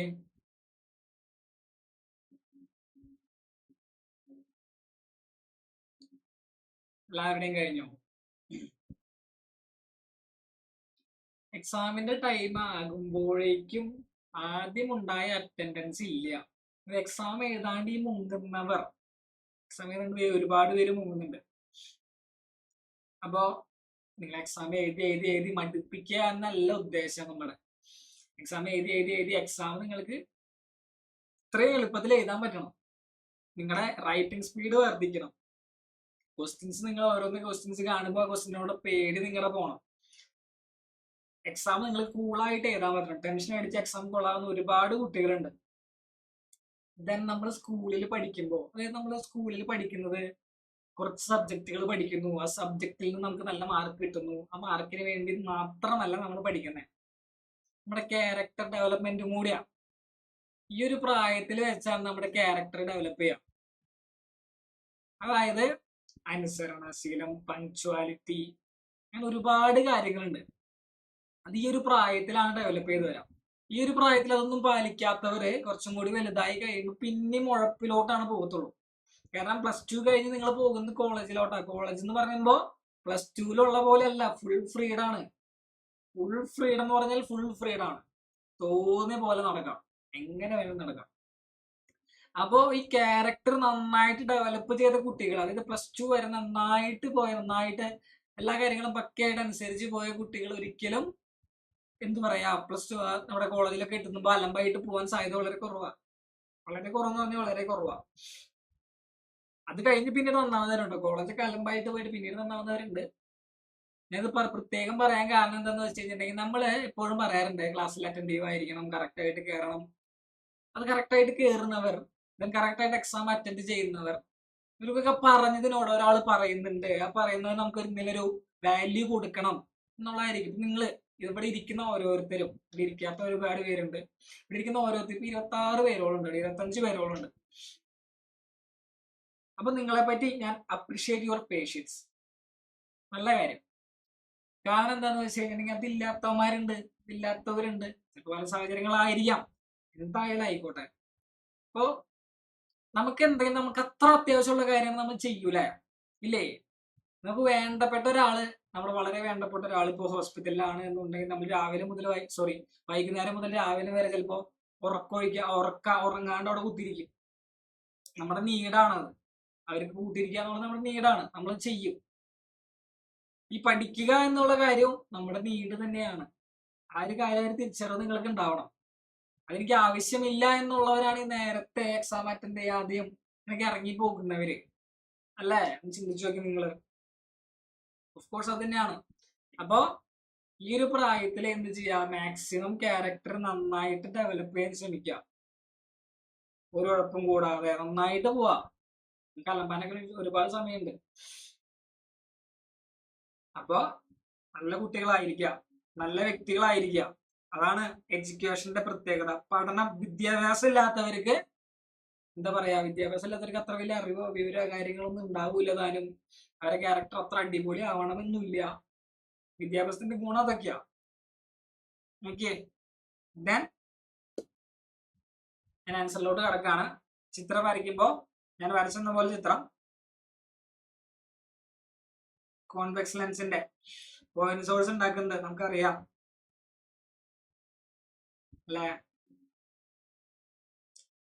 കറക്റ്റായിട്ട് വരച്ചിട്ടുണ്ടെങ്കിൽ 1 മാർക്ക് കൊടുക്കാം.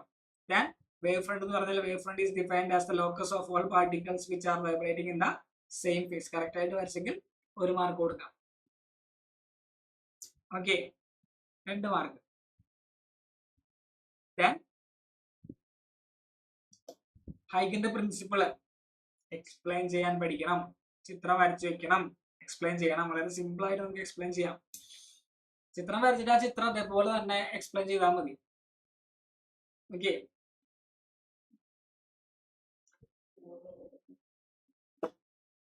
രണ്ട് മാർക്കിന്റെ ചോദ്യം അല്ലേ? 2 മാർക്കിന്റെ ചോദ്യം അല്ലേ? 2 മാർക്കിന്റെ ചോദ്യം, 2 മാർക്ക്. ഓക്കെ, എല്ലാ പോയിന്റ്സും ഉണ്ടോ നോക്കാം. എല്ലാ പോയിന്റ്സും ഉണ്ടെങ്കിൽ നമുക്ക് 2 മാർക്ക് കൊടുക്കാം. പിക്ചർ വരച്ചോളൂ. പിക്ചർ വരയ്ക്കാൻ മറക്കരുത്. ഇപ്പൊ പിക്ചർ വരച്ചില്ലെങ്കിൽ കുഴപ്പമൊന്നുമില്ല, പിക്ചർ വരച്ചോളൂ. ഓക്കെ, അത്ര വലിയ ബുദ്ധിമുട്ടുണ്ടോ? ഇല്ല, ഒരു ബുദ്ധിമുട്ടില്ല, സിമ്പിൾ ആയിട്ട് വരയ്ക്കാലോ.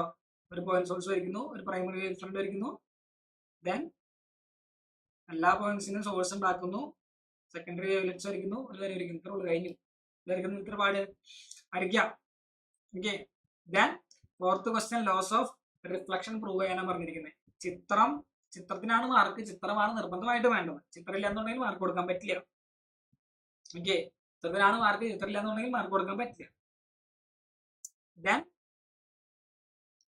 ഓരോന്നും എന്താണെന്നുള്ളത് ചെയ്തേക്ക്. In T time, okay, in time T B reaches the point C, A reaches the D, then B C and A D are same. കാരണം എന്താ? B into T are same.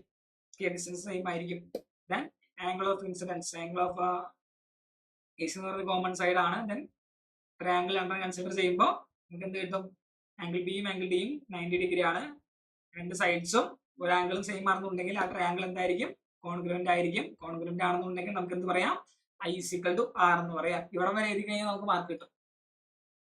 Okay, ഇവിടെ വരെ എഴുതി കഴിഞ്ഞാൽ നമുക്ക് മാർക്ക് കിട്ടും. ബാക്കിയുള്ളത് loss of reflection ആണ് പ്രൂവ് ചെയ്യുന്നതെന്നുണ്ടെങ്കിൽ ഉള്ളതാണ്. ലോസ് ഓഫ് റിഫ്ലക്ഷൻ ആണ് പ്രൂവ് ചെയ്യാൻ പറഞ്ഞിരിക്കുന്നത്. അല്ല, അത് ഫിഫ്ത്ത് ക്വസ്റ്റ്യൻ ആൻസർ ആണ് അല്ലേ? സോറി, ഇത് ഫിഫ്ത്ത് ക്വസ്റ്റ്യൻ ആണ് കേട്ടോ, ഫോർത്ത് അല്ല. ഇത് ഫിഫ്ത്ത് ക്വസ്റ്റ്യൻ ആൻസർ ആണ്. ഫോർത്ത് ക്വസ്റ്റ്യൻ നമ്മുടെ റിഫ്രാക്ഷൻ ആണല്ലേ? ക്വസ്റ്റ്യന്റെ നമ്പർ അങ്ങനെ മാറിപ്പോയതാ. ഓക്കെ, ഫോർത്ത് ക്വസ്റ്റ്യൻ റിഫ്രാക്ഷൻ ആണ്. കറക്റ്റ് ആയിട്ട് ഓരോന്നും കൊടുക്കാം. ഓക്കെ, കറക്റ്റ് ആയിട്ട് ഓരോന്നും കൊടുക്കാം. ദെൻ അത് ഡിറൈവ് ചെയ്യാം. ഓക്കെ, ദെൻ അതിനൊരു ബി ക്വസ്റ്റ്യൻ കൂടെ ഉണ്ടായില്ല, കറക്റ്റ് ആയിട്ട് പ്രൂവ് ചെയ്യാം. കറക്റ്റ് ആയിട്ട് പ്രൂവ് ചെയ്യാം. ദെൻ അതിന് ബി ക്വസ്റ്റ്യൻ കൂടി ഉണ്ട്. ആ ബി ക്വസ്റ്റ്യൻ എന്ന് പറയുന്നത് ഇതാണ് കേട്ടോ, ഫോർത്ത് ക്വസ്റ്റ്യന്റെ ബി. 4B എന്ന് പറയുന്നത് ഇതാണ്. സ്പീഡ് ചേഞ്ച് ചെയ്യും, ഫ്രീക്വൻസി മാറില്ല. ഓക്കെ, ഫോർത്ത് ക്വസ്റ്റ്യന്റെ ബി എന്ന് പറയുന്നത് സ്പീഡ് ചേഞ്ച് ചെയ്യും, ഫ്രീക്വൻസി മാറില്ല. സ്പീഡ് എങ്ങനെ ചേഞ്ച് ചെയ്യാം? കാരണം ലൈറ്റ് റേ പാസ് ചെയ്യുന്നത് രണ്ട് മീഡിയത്തിലോട്ടോ, ഒരു മീഡിയത്തിൽ നിന്ന് മറ്റൊരു മീഡിയത്തിലോട്ടാണ് പാസ് ചെയ്യുന്നത്. Laws of refraction. അപ്പോൾ സ്പീഡ് ഡിഫറൻസ് ആയിരിക്കും. പക്ഷെ സെയിം സോഴ്സിൽ നിന്നാണ് ലൈറ്റ് വരുന്നത്. സെയിം സോഴ്സിൽ നിന്ന് വന്നിട്ടുണ്ടെങ്കിൽ അതിന്റെ ഫ്രീക്വൻസി എന്തായിരിക്കും? മാറില്ല. ഫ്രീക്വൻസിക്ക് മാറ്റം സംഭവിക്കുന്നില്ല. മീഡിയം മാറിയാലും ഫ്രീക്വൻസി മാറില്ല. ഫോർത്ത് ക്വസ്റ്റ്യന്റെ ബി 1 മാർക്ക്, മറ്റേത് 2 മാർക്ക്. ഓക്കെ, അങ്ങനെ മൊത്തം 10 എത്ര മാർക്ക് കിട്ടി? Out of 10.